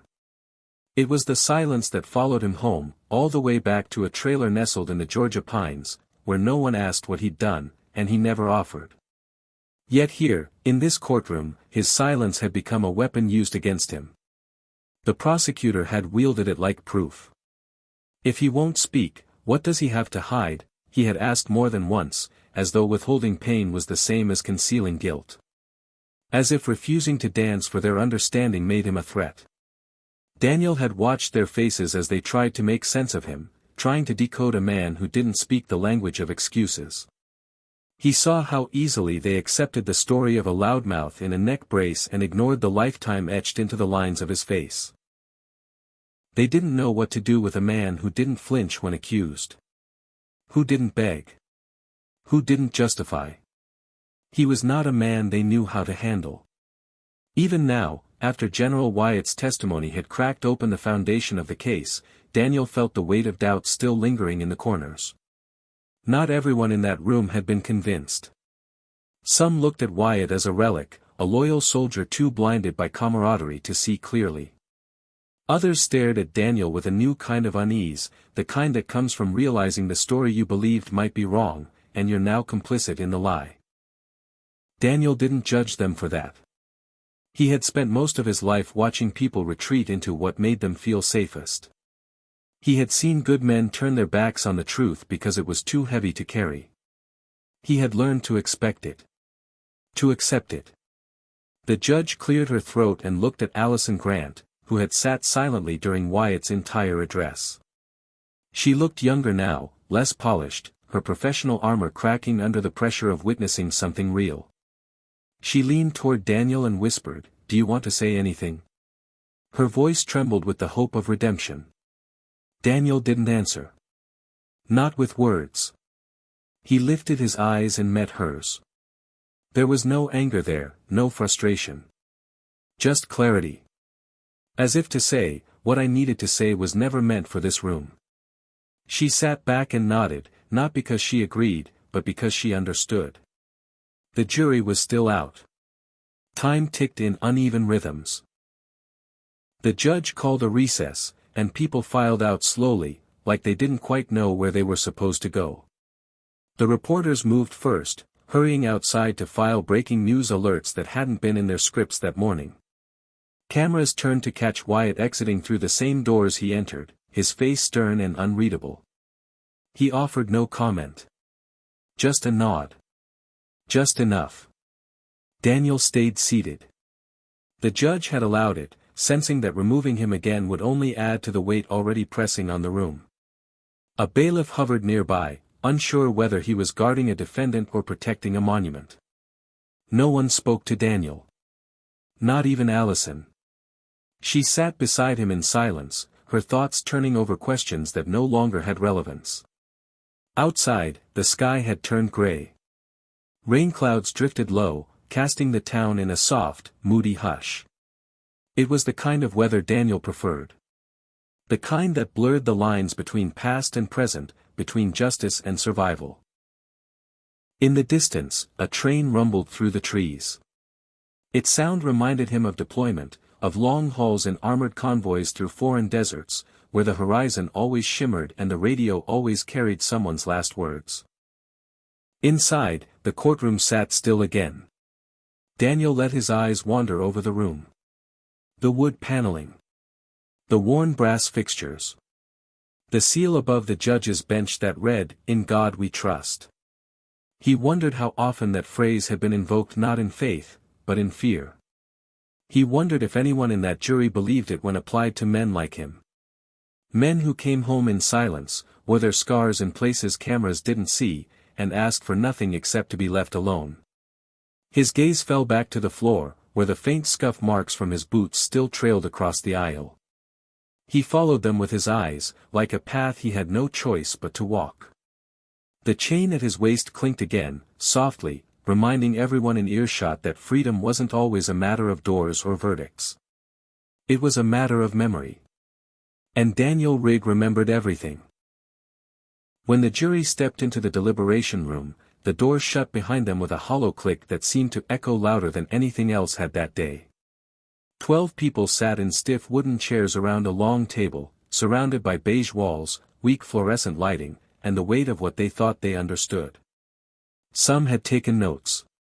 Others had spent the trial watching Daniel Rigg's face, trying to decipher a man who never explained himself. And now, for the first time, they were alone with their thoughts and with each other. The foreman, a retired insurance broker named Cole Jennings, cleared his throat and looked around the table. He was in his early 60s, clean-shaven, methodical, and deeply uncomfortable with ambiguity. "Let's start with a show of hands," he said. "Guilty or not guilty?" A few hands rose for guilty. A few hesitated. Only one shot up instantly for not guilty. A woman in her 30s named Tanya Morales, a nurse who had lost a brother in Iraq and who had spent most of the trial clenching her jaw. "We haven't even talked about it yet," someone said. "I think we all know what we saw," another replied. Tanya folded her arms. "Do we? Or are we just guessing because he didn't say what we wanted him to say?" Cole raised a hand. "Let's not get combative. Let's go through the facts." So they did. Methodically, point by point. The incident at the gas station. The alleged threat. The testimony of the so-called victim who had conveniently appeared in court with a neck brace no doctor had verified. The store clerk who admitted he hadn't heard much. The woman with the coffee who said she felt uneasy but wasn't sure why. And then there was Daniel, silent, expressionless, unmoved. They discussed his lack of response as if it were a flaw instead of a choice. "He didn't even try to deny it," one juror said. "He didn't say anything," someone else countered. "He just stared. Like he didn't care." Tanya shook her head. "Or maybe he's been stared at so long, he stopped performing for it." They looked at her, confused. She sighed. "My brother came home from Fallujah. He was never the same. He didn't talk much either. Not because he had something to hide, but because there weren't words big enough for what he carried. And you wouldn't have known how to ask anyway." That quieted them for a moment. Until another juror spoke up, David Lane, a middle school principal who prided himself on reading people. "I'm just saying, body language means something. The way he sat there, stiff like a statue. I don't know. It just gave me the creeps." Tanya looked at him sharply. "He gave you the creeps because he didn't entertain you. Not because he did anything wrong." Cole leaned forward. "We're not here to analyze feelings. We're here to judge whether the prosecution proved their case." But the truth was, feelings had been leading the entire trial from the beginning. The way Daniel looked. The way he walked. The way he didn't smile, didn't flinch, didn't respond. It had filled in the gaps of testimony and facts with unease. And that unease had become narrative. It was easier for the jury to accept that the man sitting silently at the defense table was dangerous than to admit they didn't know how to process the weight of his silence. The discussion looped. Guilty. Not guilty. Unsure. Some jurors were swayed by General Wyatt's appearance, but even that left them rattled. Why would a 4-star general kneel in a courtroom for someone who wouldn't even defend himself? Was it loyalty? Pity? Or was it something bigger, something they didn't understand? Tanya pushed harder. Look, I know it's easier to label him a threat than to see the full picture. But what if we're wrong? What if this man's only crime was surviving a war he never really left? Cole ran a hand over his face. We're not here to fix what the VA didn't do. We're here to decide whether he threatened someone. But what if he didn't? She snapped. What if this is just another case of fear making the decisions? The room grew tense. The fluorescent lights buzzed overhead like static in the air. Minutes ticked by. They reviewed the court transcripts. The prosecutor's closing arguments. The general's testimony. But still, the room stayed split. No one mentioned race, but it hovered there, unspoken and heavy. No one mentioned what it meant for a black man with a military background to walk into a gas station and be automatically seen as dangerous. But it was there, shaping the room, guiding assumptions. And in that unspoken space, guilt began to build not from certainty, but from familiarity. The idea that someone who didn't act how they expected must have something to hide. That someone who carried silence like a shield must be armed with something worse. Then a knock came at the door. A bailiff stepped in and said, "We're taking a short break. If you need more time, let us know." As the door closed again, Tanya leaned back in her chair and looked around the room. Do you really want to go home and tell your kids you sent a man to prison because he didn't smile enough? Because he didn't play the role you needed him to play? No one answered. Because that's exactly what they were doing. And they all knew it. Hit subscribe and leave a comment with where you're watching from. This story might just spark a new beginning. What's one thing that always pushes you forward, even when things get tough? Outside the courthouse, the day had turned heavy with humidity, the sky hanging low and bruised, threatening rain that refused to fall. Inside, tension had already begun to build long before the storm. The courtroom buzzed with hushed conversations as people filed back into their seats, unsure if the trial was truly over or if something more was coming. A few reporters murmured about the general who had spoken, their voices tinged with disbelief and curiosity. In the far back corner, a court clerk scrolled through social media on her phone, reading comments pouring in from a photo someone had snapped of General Samuel Wyatt standing inside the courtroom, his uniform immaculate, his eyes burning with purpose. "Four-star general defends accused veteran," the caption read. It was already circulating faster than the story that had condemned Daniel in the first place.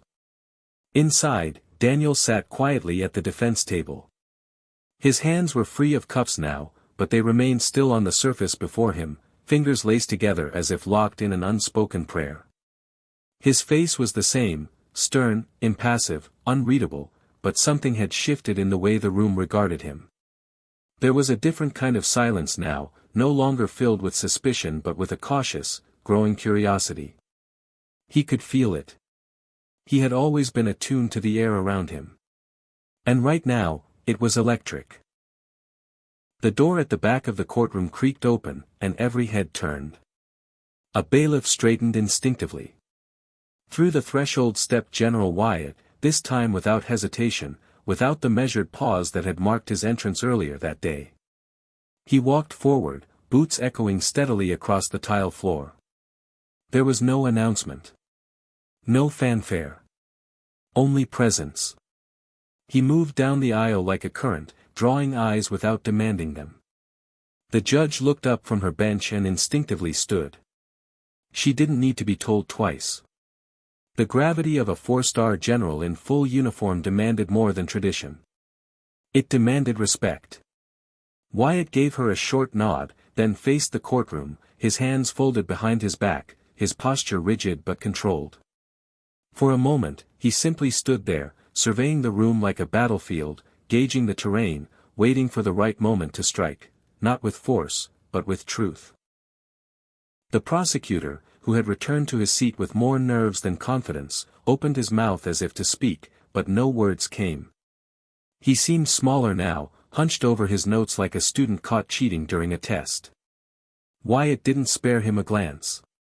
His eyes were fixed on Daniel. The judge finally broke the silence. "General Wyatt, I believe you already spoke earlier today. Is there something further you wish to add for the record?" Wyatt nodded. "There is, Your Honor. If you'll permit me." She gestured gently. "Go ahead." Wyatt took a step forward and turned to the jury, who had resumed their seats, most of them staring with wide eyes, pens frozen midair. "I won't take much of your time," he said. "But I need to make sure something is clear before any verdict is reached." He looked back at Daniel, then at the jury again. His voice was steady, measured, but with an intensity that struck every word deep into the wood and stone of the room. "I've served in this country's armed forces for over 3 decades. I've seen men crumble under the weight of war. I've seen heroes broken by the silence of their return. But never, not once, have I met a man with more restraint, more discipline, or more integrity than Gunnery Sergeant Daniel Rigg." A stir moved through the gallery, a ripple of breath and shifting bodies. "You think silence is easy?" Wyatt continued. "You think it's passive? It's not. It's the hardest thing a warrior can choose. To hold it in. To not unleash what the world has pushed into your chest. This man has every reason to rage. To shout. To demand to be heard. But he doesn't. Not because he's guilty, but because he's learned that this world doesn't always deserve the truth it asks for." He took another step closer to the jury box. "You heard a story about a gas station confrontation. But you didn't hear about the years of quiet service that came before. You didn't hear about the missions classified and buried. About the nights he watched over teammates who never even knew they were in danger because he eliminated it before it reached them. That's what he's carried back. Not medals. Not applause. Just wait." He paused and let the silence speak. It filled the room like rising water. "Do you know what it feels like to save lives and come home to be looked at like a threat? To walk through a store and see people clutch their purses or whisper behind your back? You don't. Most of you never will. But this man lives it every day. And still, he never raised his voice. Never fought back. Even now, as he sits on trial for a crime built on assumption, he remains silent. That's not cowardice. That's control." General Wyatt turned fully to the judge now. "With your permission, I'd like to do something not for the record, but for justice." She blinked, clearly unsure. "Go on." Wyatt faced Daniel again. His eyes softened, but his voice remained steady. "Sergeant Rigg, I never got the chance to thank you the day you saved my life. I never got to stand before you like this and acknowledge what you did. Not just for me. But for those men. For their families. For the lives that continued because of you." He stepped forward until he stood directly in front of Daniel, and then, in one slow, deliberate motion, he lowered himself onto one knee. The room gasped. Not dramatically. Not loudly. But with a collective breath they didn't know they were holding. Cameras clicked. Reporters froze. Even the bailiff looked stunned. Wyatt stayed there for a moment, kneeling not in defeat, but in reverence. He didn't bow his head. He looked up, directly into Daniel's eyes, and said the words without shame. "I'm sorry. I'm sorry for the silence. I'm sorry for the years this country left you in the shadows. I'm sorry that the only time someone listened was when you were forced to sit behind a defense table. You deserve more than this." And Daniel, still seated, still unmoved, finally exhaled. He didn't speak. He didn't need to. The man kneeling before him had said enough for a lifetime. Daniel Rigg had never been one for displays. In the military, he avoided ceremonies. He didn't march unless ordered, didn't pose for pictures, didn't keep the ribbons or decorations that others tucked away in keepsake boxes. For him, doing the job was the recognition. Surviving was the only reward that mattered. But this moment, was something else. It wasn't about show. It wasn't about spectacle. When General Wyatt dropped to one knee, he didn't bring attention to himself. He brought attention to the truth. And for the first time in years, Daniel felt seen. Their eyes locked. The courtroom ceased to exist. The cameras, the reporters, the judge, the jury, none of them mattered. Daniel looked into Wyatt's eyes and saw the face of a man who remembered. Not just the mission, not just the kill count, but the quiet things. The details no one wrote about. The hours spent waiting in the dark, breath slowed, every heartbeat a drum of purpose. The hand signals shared in silence. The unspoken knowledge that if one man failed, others would die. Wyatt hadn't just witnessed his skill. He had understood his code. Daniel had watched so many men speak his name over the years without knowing its weight. Bureaucrats, recruiters, a few local journalists back when the VA tried to shine light on returning veterans. They all wanted a headline, a soundbite, something to file away. Wyatt had said nothing for 31 years. Until now. And when he finally spoke, he hadn't recited a list of medals. He hadn't rattled off missions or inflated stories. He had remembered one thing with perfect clarity, the breath before the shot. The one shot Daniel had taken not for glory, not for vengeance, but because a man he didn't know needed to get home to his family. That had been enough. Until now. Wyatt's voice didn't tremble when he said the words. "I'm sorry." Not many people said that to Daniel. Fewer still meant it. The courtroom had never heard a silence like this. Not even the air conditioner dared hum. The judge, still standing, had one hand resting on the edge of her bench, the other over her chest. She didn't speak. Couldn't. Allison sat frozen, hands clasped in her lap, eyes glassy. Even the prosecutor looked away. The cameras kept clicking, but they felt intrusive now, like outsiders eavesdropping on something holy. Reporters whispered into phones, but their voices didn't reach the front of the room. This wasn't their moment to define. It belonged to two soldiers. One seated. One kneeling. And a connection forged in the crucible of memory. Daniel's gaze didn't falter. Slowly, he leaned forward. His movements were careful, deliberate. When he stood, he rose not with ceremony but with quiet strength. The same way he'd risen on 100 missions, calm and without wasted motion. He stepped forward and extended his hand. Wyatt took it. There was no applause. No cheers. Just the sound of fingers grasping, of pressure shared between men who had once trusted each other with their lives without ever exchanging names. The moment wasn't choreographed. It wasn't planned. It was born from the kind of understanding that can only be earned in the face of death. The room watched as they stood face to face. Not as a general and a sniper. Not as a witness and a defendant. But as equals. Soldiers. Brothers. Survivors. The kind of men who bore scars invisible to the world and still carried themselves like the war never ended. Daniel didn't say anything. He had always believed that if someone had to explain what honor looked like, it probably wasn't real. But in this instant, he let Wyatt's gesture stand as his voice. He allowed himself to be acknowledged not as a problem or a ghost or a headline, but as a man. The judge finally found her voice. It was quiet, slightly cracked. In light of this testimony and the extraordinary circumstances brought before the court, she said, pausing to swallow, I am dismissing all charges against Gunnery Sergeant Daniel Rigg, effective immediately. The sound of the gavel was softer than anyone expected. Not a hammer of judgment, but a release. A few people gasped.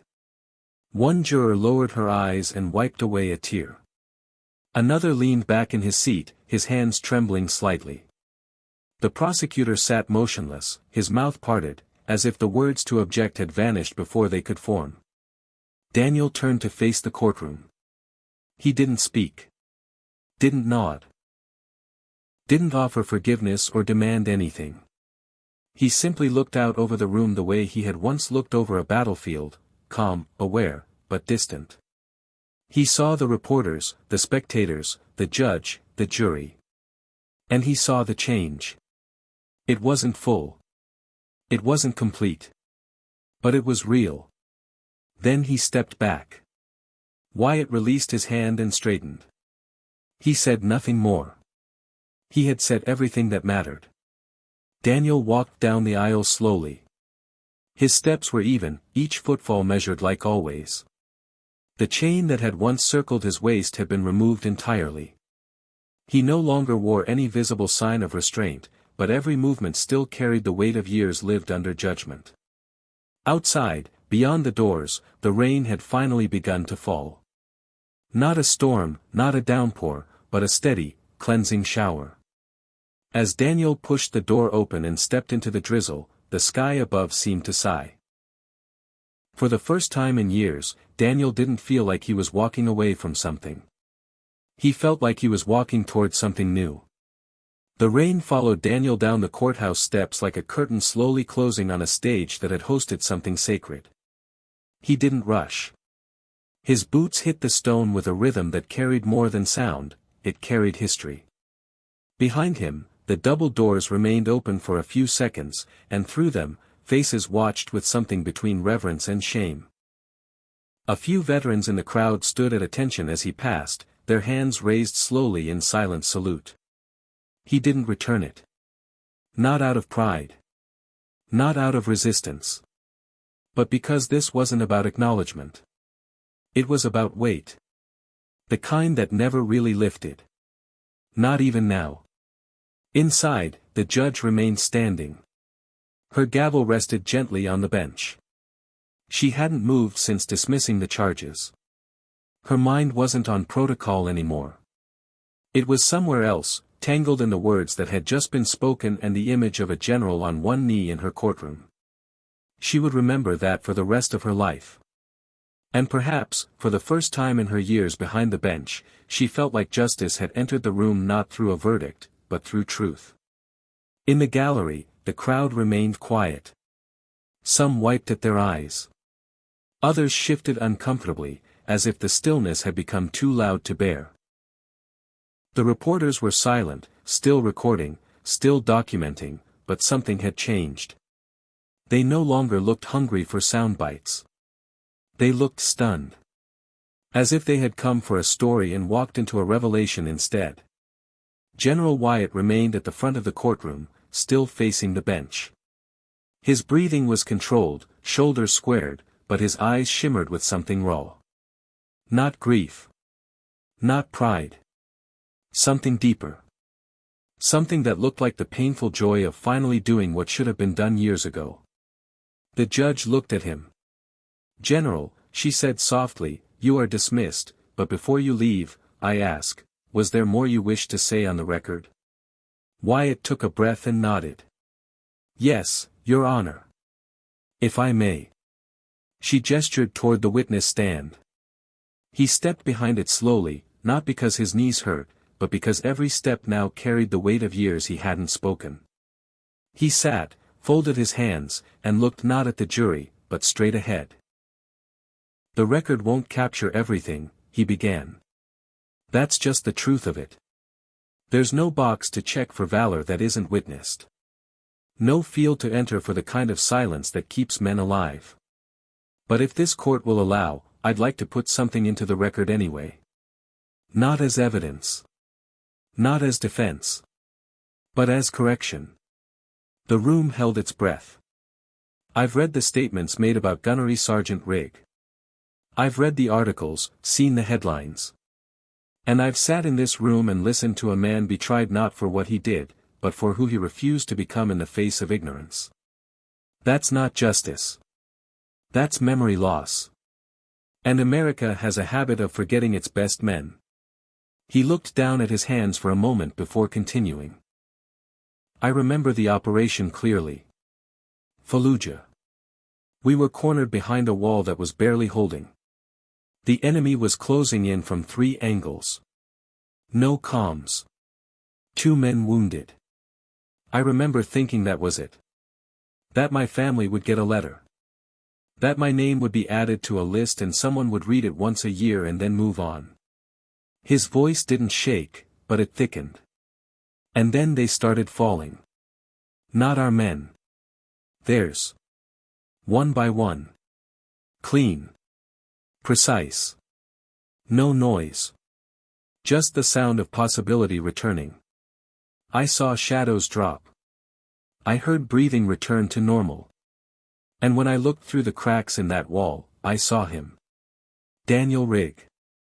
Not rushing in, not shouting orders. Lying flat on a rooftop, steady, calculating. Doing what he was trained to do. Saving us without being seen. He paused, eyes sweeping across the room. When the mission was over, when we returned, I tried to thank him. I was told it wasn't necessary. That he didn't want recognition.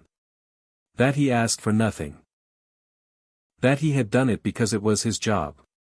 But I knew even then that it was more than that. He did it because he believed in protecting life. Even strangers. Even the ones who'd never say thank you. He looked up. And for 31 years, we let that belief fade. We let him fade. Until he ended up here, in this courtroom, accused of being something he never was. And I ask you all now, what does it say about us when the only time we pay attention to a man like Daniel Rigg is when he's in chains? The judge's lips parted slightly, but no words came. Wyatt stood. He will never ask you to remember him.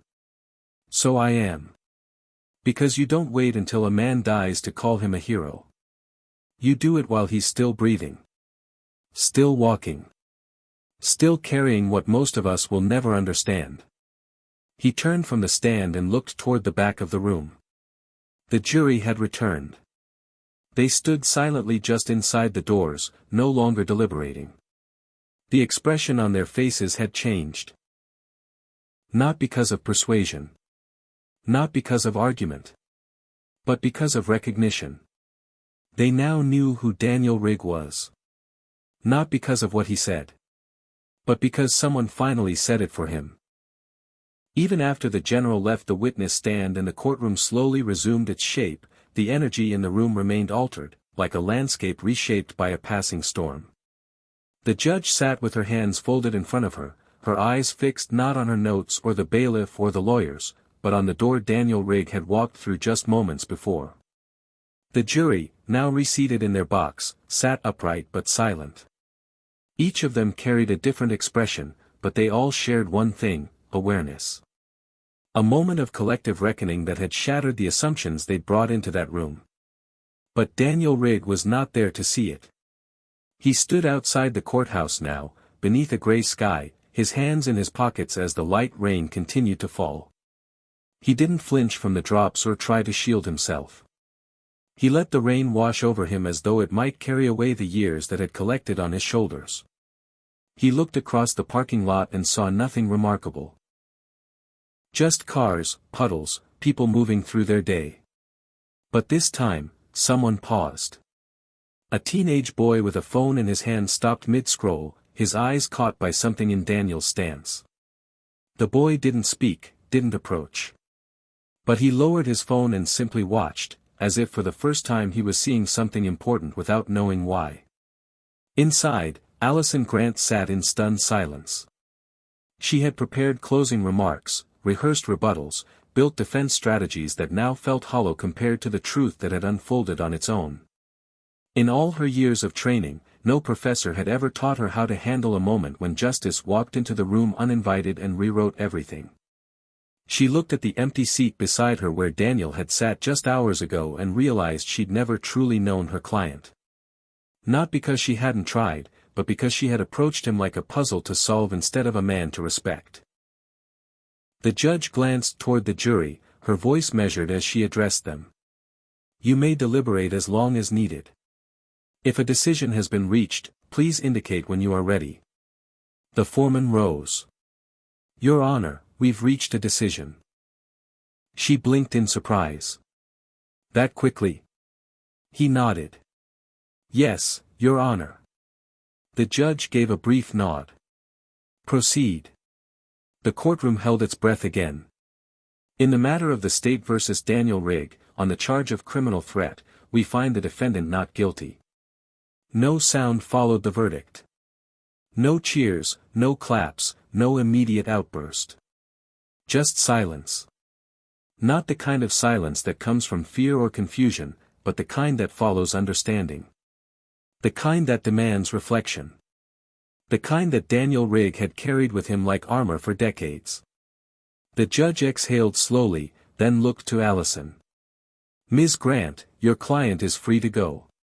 All charges are dismissed. Allison nodded but said nothing. She had no victory speech. No pride. Just quiet. The prosecutor sat unmoving, his jaw clenched. There was nothing to protest. Nothing to salvage. The courtroom had shifted beneath him and he'd been left behind. Outside, Daniel didn't react when the doors opened behind him.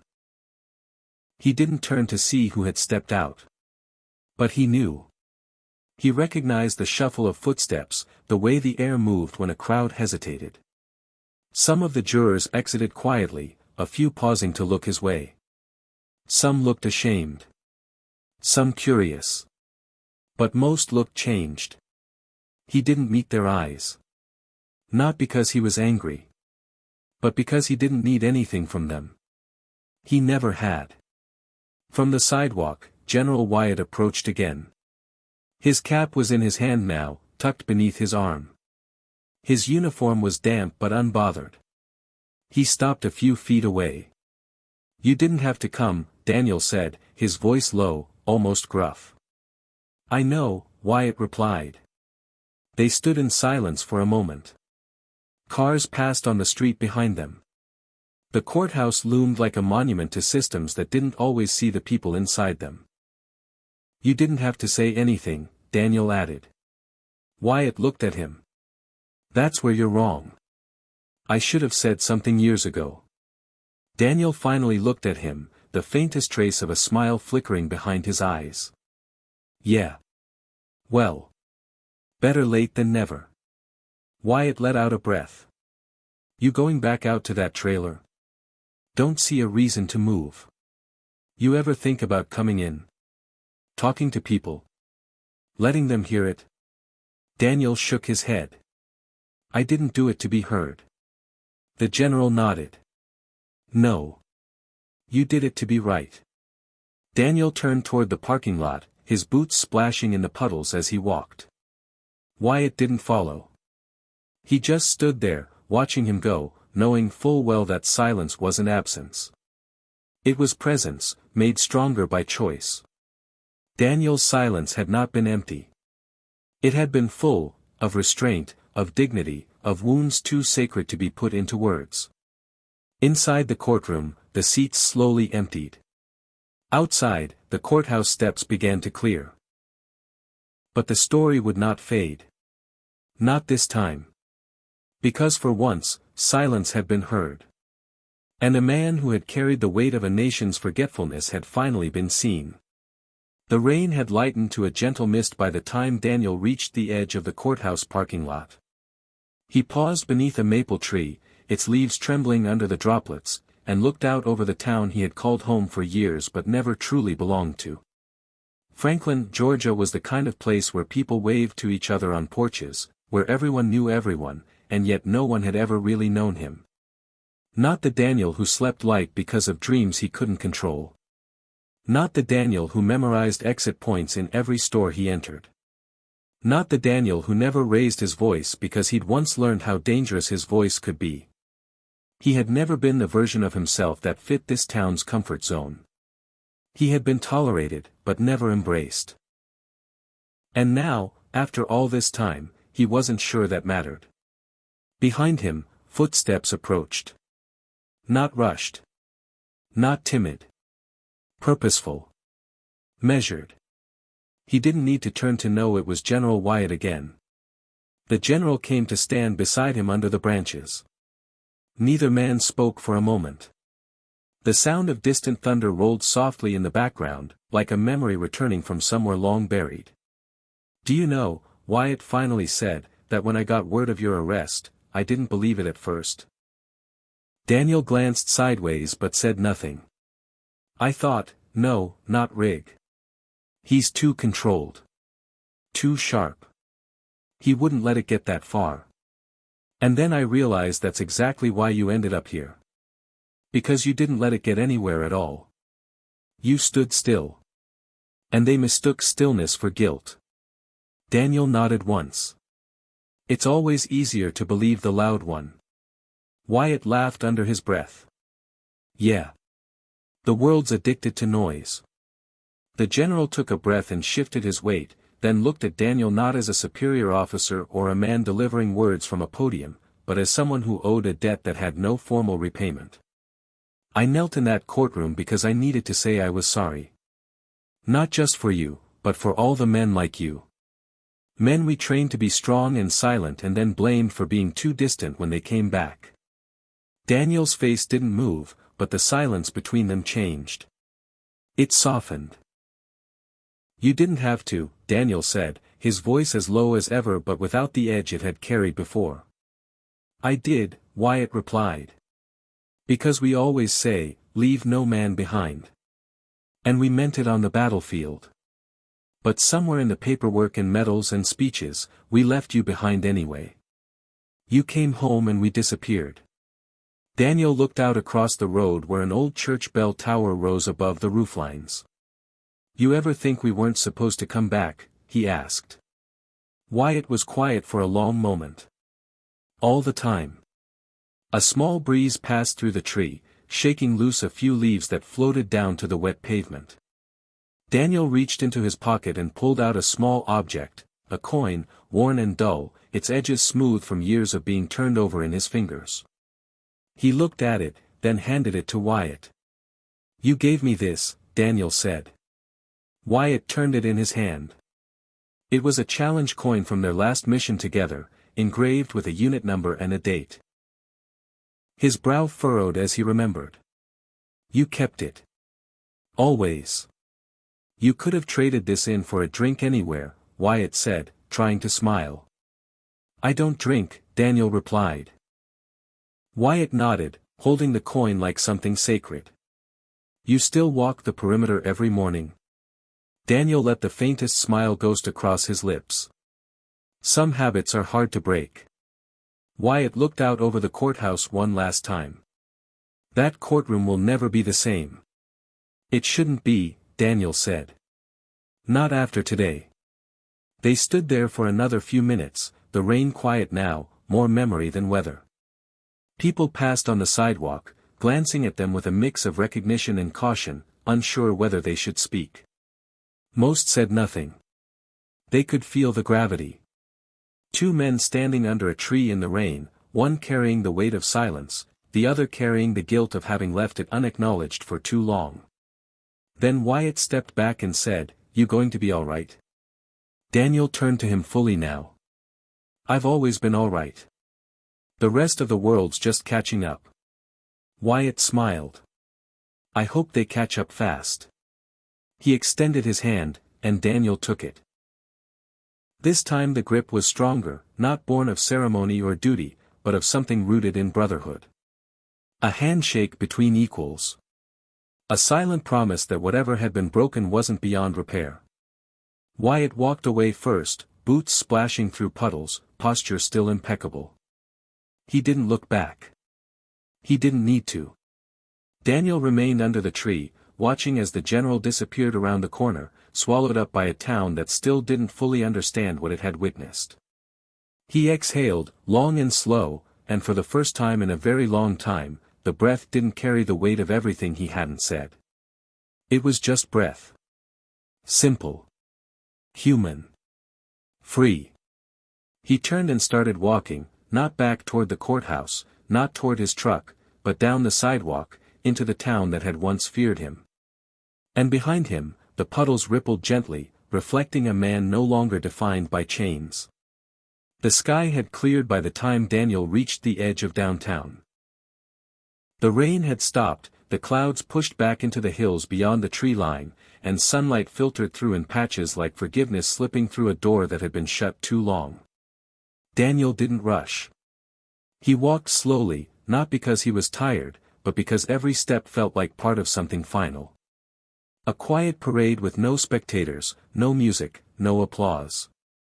Just a man moving forward. Back at the courthouse, the crowd that had gathered was beginning to disperse. The courthouse steps were wet and glistening in the light, and the air was heavy with a strange kind of reverence. Reporters still loitered near the entryway, but their postures had changed. They weren't jostling for sound bites anymore. They weren't tossing questions at passing lawyers. They stood in small groups, quiet, reviewing their notes like students rethinking what they thought they understood. No one chased after Daniel. No one shouted his name. It was as if the whole town had silently agreed to let him go on his terms. Inside, the judge remained on the bench longer than usual. She stared at the empty seat where Daniel had sat and then at the jury, now dismissed, but still slowly rising to their feet, unsure whether they should speak or simply leave. One of them, Tanya Morales, lingered at the edge of the jury box. She looked at the judge, at Allison Grant, and finally toward the front of the room where General Wyatt had stood. She whispered something under her breath, maybe a prayer, maybe an apology, then quietly walked out the door. Allison packed her things with methodical care, every movement slow and precise. She paused more than once, her fingers resting on the surface of the table, as though trying to absorb the meaning of what had happened through the grain of the wood. When she looked up, the courtroom was nearly empty. She stared toward the rear doors, where Daniel had exited, and a thought struck her: he hadn't won anything. There was no triumph in what had happened. There was only clarity. And clarity, she realized, was a kind of justice all its own. Across town, Daniel turned onto the road that led toward the small trailer he had called home for over a decade. It sat nestled at the edge of a wooded lot, still and quiet, just as he had left it. The gravel crunched beneath his boots as he approached, and the old wooden steps creaked beneath his weight. He paused before opening the door and looked back toward the road. There was no one there. No patrol cars. No news vans. Just trees swaying in the wind and the soft hum of insects returning to their rhythm. Inside, everything was as he had left it. The books on the shelf. The chair by the window. The rifle, long locked away, still resting in the case under his bed, not because he needed it, but because he respected what it meant. Daniel sat down at the table and looked around the room. The quiet didn't press on him like it used to. It didn't feel like a prison now. It felt like peace. Earned, not given. He reached into a drawer and pulled out a small envelope. It had no name on it, no address. Inside was a photograph, creased and faded, of his unit, taken years ago in a place that no longer made headlines. Faces full of youth and grit, some of them gone now, some scattered across the country in lives no one could imagine. He placed the photo on the table and sat with it in silence. Not mourning. Not reminiscing. Just remembering. Back in town, Wyatt had stopped by the diner on Main Street before heading out. The waitress recognized him immediately but didn't ask for an autograph. She brought him coffee without a word and let him sit in the corner booth. Other patrons kept glancing over but didn't speak. He sipped slowly, thinking of Daniel. Of the moment in the courtroom when he had finally said the words that had been trapped inside him for years. Of the way Daniel had taken his hand, not with fanfare, not with tears, but with quiet acceptance. The kind of acceptance only warriors understood. Not of fate, but of truth. Wyatt left cash on the table and walked back to his rental car. As he pulled out of the parking lot, he saw two teenage boys on the sidewalk, one of them holding a phone, showing the other something on the screen. It was a video. He didn't have to guess what it was. He knew it was the moment. The kneel. The recognition. The shift. He drove away without another glance. In the days that followed, the story spread across the country. The image of a four-star general on one knee before a black veteran in a courtroom went viral, but no one could agree on what it meant. Some called it political. Some called it performative. But those who had been in the room knew better. They knew it wasn't a moment staged for attention. It was a correction. A reckoning. A long overdue acknowledgement of a man who had spent decades being misunderstood by a world too loud to listen. Articles were written. Interviews requested. Most were denied. Daniel didn't answer the door for journalists. He didn't respond to emails or phone calls. He returned to his routine. Walking the perimeter each morning. Reading by the window. Fixing what needed fixing. Living, quietly, the way he always had. But there was one change. A new mailbox. Not much. Just a simple black one, posted near the front of the drive. No name on it. Just a number. But it was a message, subtle and unspoken, to those who noticed. He wasn't hiding anymore. The verdict hadn't just cleared his name. It had rewritten the story. And for the first time, Daniel Rigg was no longer just the man they feared in silence. He was the man they finally remembered out loud. The next morning came quietly, without ceremony. The clouds had scattered and the first light stretched across the horizon like a soft promise. Daniel Rigg woke before the sun, as he always did. The habits drilled into him through years of service had never faded, only softened at the edges. He sat on the edge of his bed, the air cool around his ankles, and stared at the corner of the room where his boots waited. The same boots he'd worn through sand, rain, courtrooms, and long silent walks in the pine woods. He put them on slowly, tying each lace with care, then stood and stretched until his spine gave a small, familiar crack. Outside, the woods whispered in the morning breeze. As he stepped onto the gravel path leading from his trailer, something in the air felt different. He couldn't name it, but it wasn't his imagination. The trees still stood, the wind still moved, but there was a strange hush, as if the land itself knew that something had been made right. His walk was the same as always, slow, measured, tracing the outer edge of the property where the woods met the clearing, but each step landed with a little more weight, not from burden, but from presence. For the first time in years, he wasn't walking unseen. When he reached the front of the lot near the new mailbox, he paused. The box still bore no name, just the numbers stenciled in black, clean and crisp.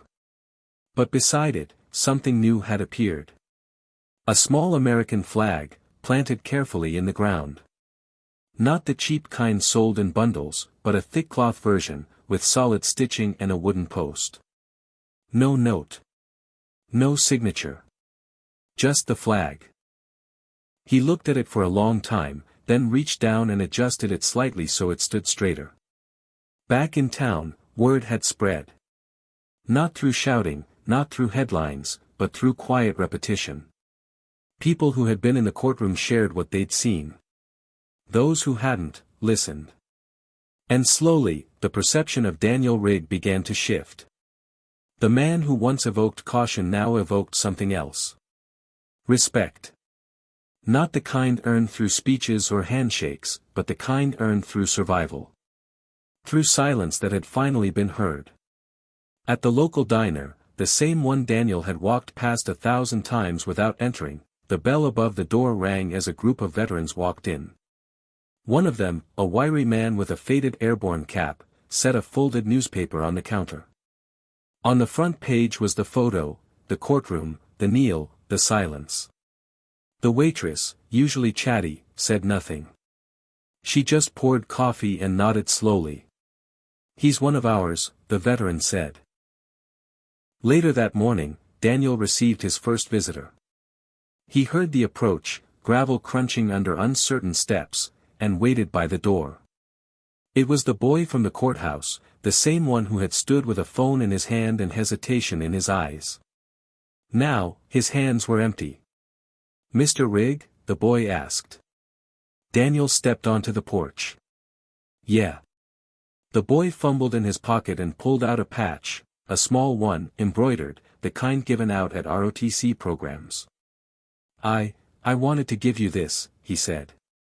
We were talking about what happened at school. My teacher showed us the video. Said you served in a lot of places. Daniel looked at the patch. He didn't take it immediately. I just wanted to say thank you, the boy said, voice cracking slightly. Daniel reached out and accepted the patch, turning it over in his hand. You in the program? The boy nodded. Yes, sir. Thinking about joining up after graduation. Daniel looked at him, long and steady, then said, then listen more than you talk. Watch more than you show. And take care of the ones next to you. Yes, sir, the boy said again. Daniel nodded once and stepped back inside, closing the door gently. The patch he placed on the table next to the old photo of his unit. It didn't carry the same weight, but it meant something else, a thread pulling the past into the present. That afternoon, the local VFW hall called. They asked if he'd attend the Veterans Day ceremony that year. He hadn't been asked in more than a decade. He didn't answer right away. The invitation sat on the table with the patch and the photo.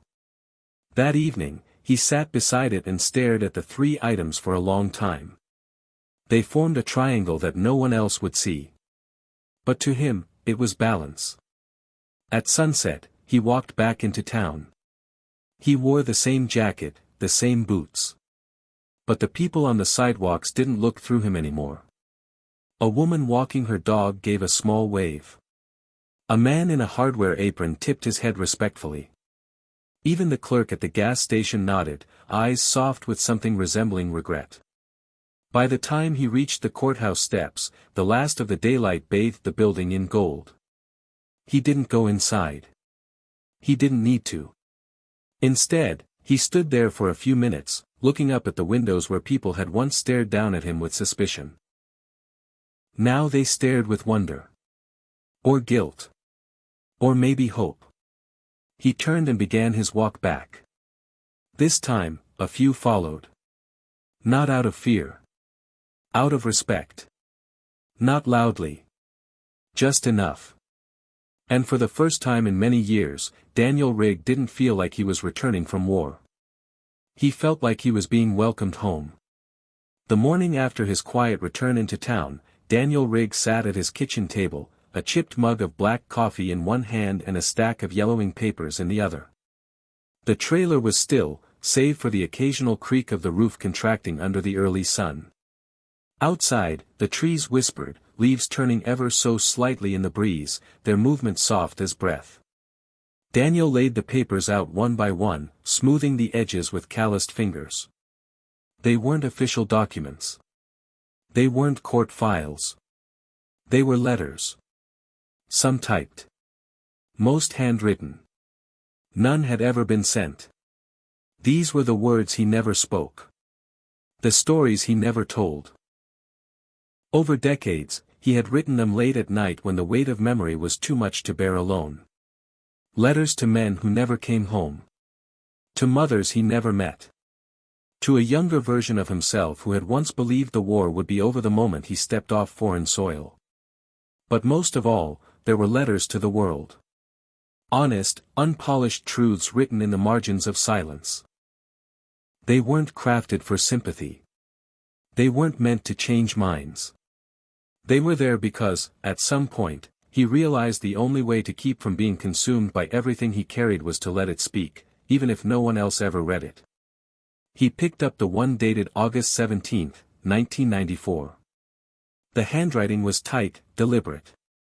To whoever finds this, it began, if you're wondering whether silence means I've given up, it doesn't. It means I'm holding everything in, because sometimes releasing it would be too dangerous for the people around me. I don't know if that makes me strong or just stubborn. But I'm still here. That counts for something, doesn't it? He read those words again, 20 years after he wrote them, and nodded to himself. Still here. That counted for more than he had realized back then. A knock at the door pulled him from the page. It was soft but steady. Daniel rose, tucking the letter beneath a folder, and moved to open the door. Standing on the other side was Allison Grant, not in her usual blazer and court shoes, but in a plain cardigan and jeans. She looked different out of the courtroom. Younger, less guarded. "I hope I'm not intruding," she said. He stepped aside wordlessly and motioned for her to enter. She did, carefully, like someone walking across sacred ground. Her eyes took in the room, the Spartan layout, the faint smell of pine, the folded blanket on the couch. Her gaze settled on the letters on the table, though she didn't ask.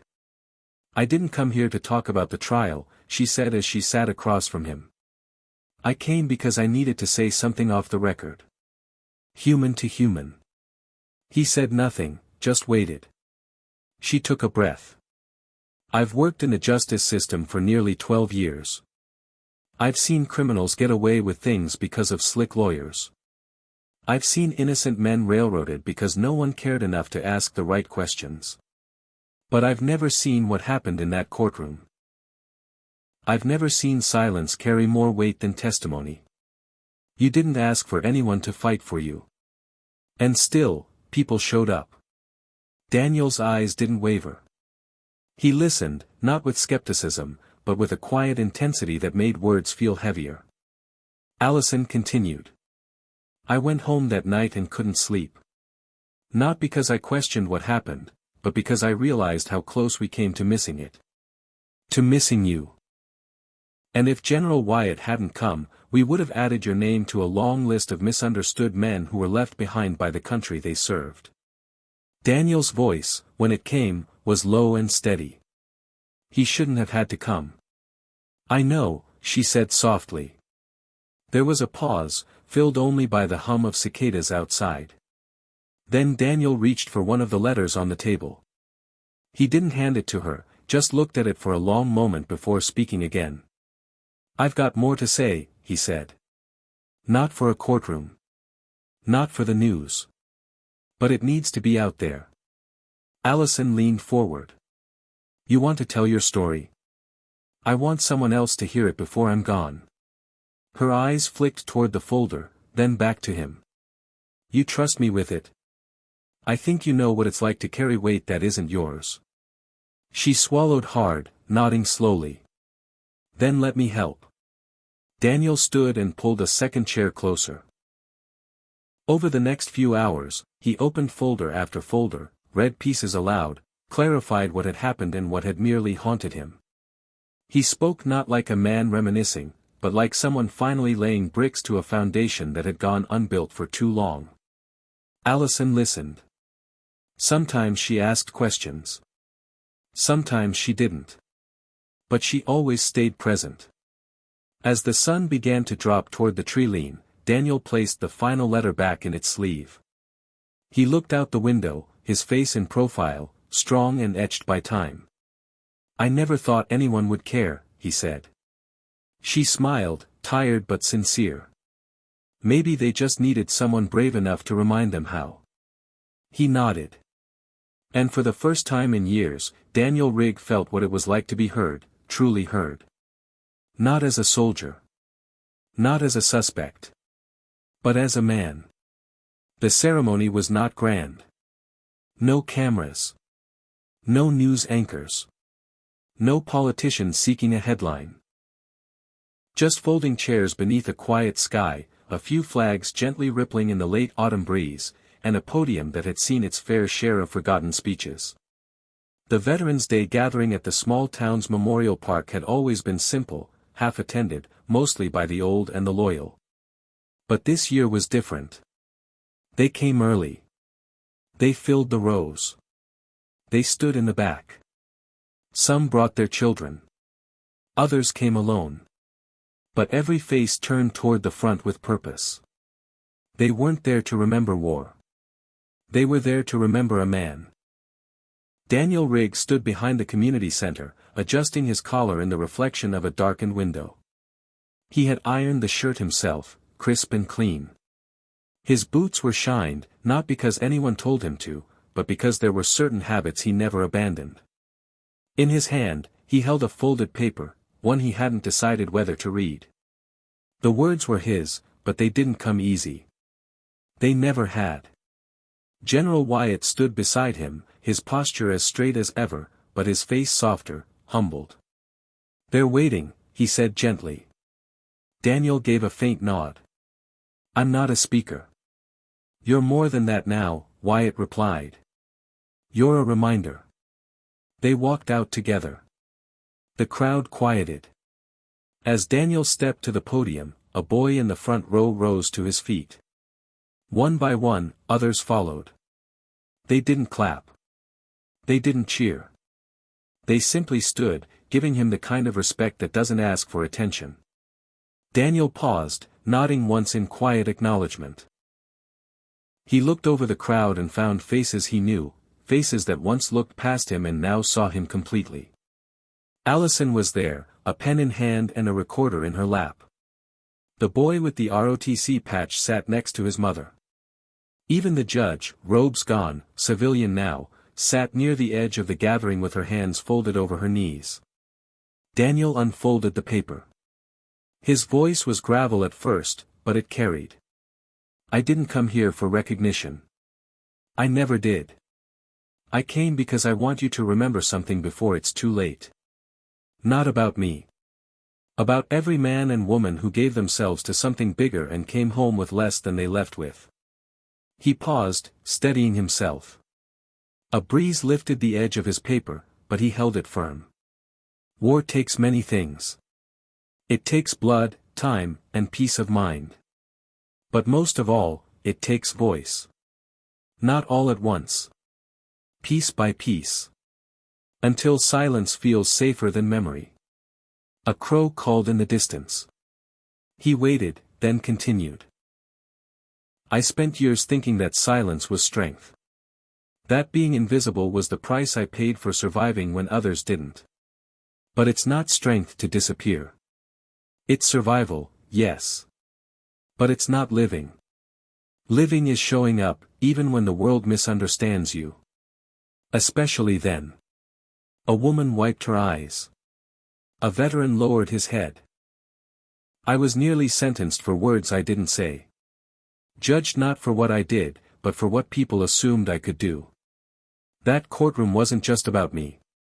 It was about how easily we forget the quiet among us.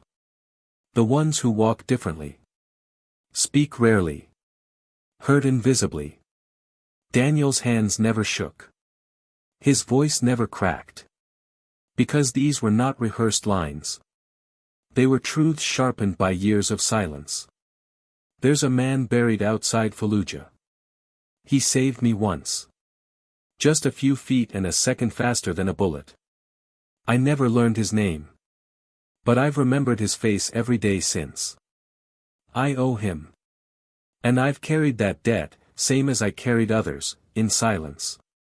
He looked at Wyatt, then back to the crowd. "But silence is not remembrance.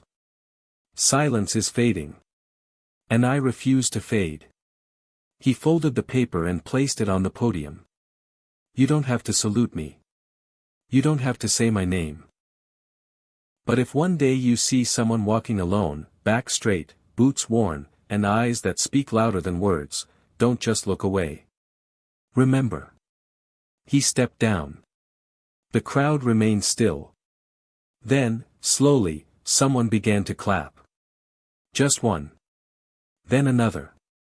And suddenly, the park echoed with the sound of applause. Not loud. But honest. From the front row, the ROTC boy rose again, saluting. Daniel didn't return it. He didn't need to. The gesture had already found its place. As the sun dipped lower, Daniel walked the perimeter of the park. A small plaque had been added beneath the flagpole, one he hadn't seen before. It read, "In honor of those who carried more than they were asked to." And spoke, even when silence felt safer. Gunnery Sergeant Daniel Rigg, USMC. He stared at it a long time, not out of pride, but out of peace. For the first time in his life, He saw his name not as a warning or a headline or a file number, but as a memory that would last longer than he would. General Wyatt approached quietly. "That plaque's not your eulogy, you know." Daniel smirked. "I didn't die." "No," Wyatt said with a smile. "You finally lived." They stood side by side as the wind rustled the flag above them. Daniel Rigg exhaled, slow and full. A life no longer defined by silence, but by the moment the world finally listened. And somewhere in that wind, carried between the branches and the sky, were all the letters he never sent, now heard at last. Hit subscribe and leave a comment with where you're watching from. This story might just spark a new beginning. What's one thing that always pushes you forward, even when things get tough?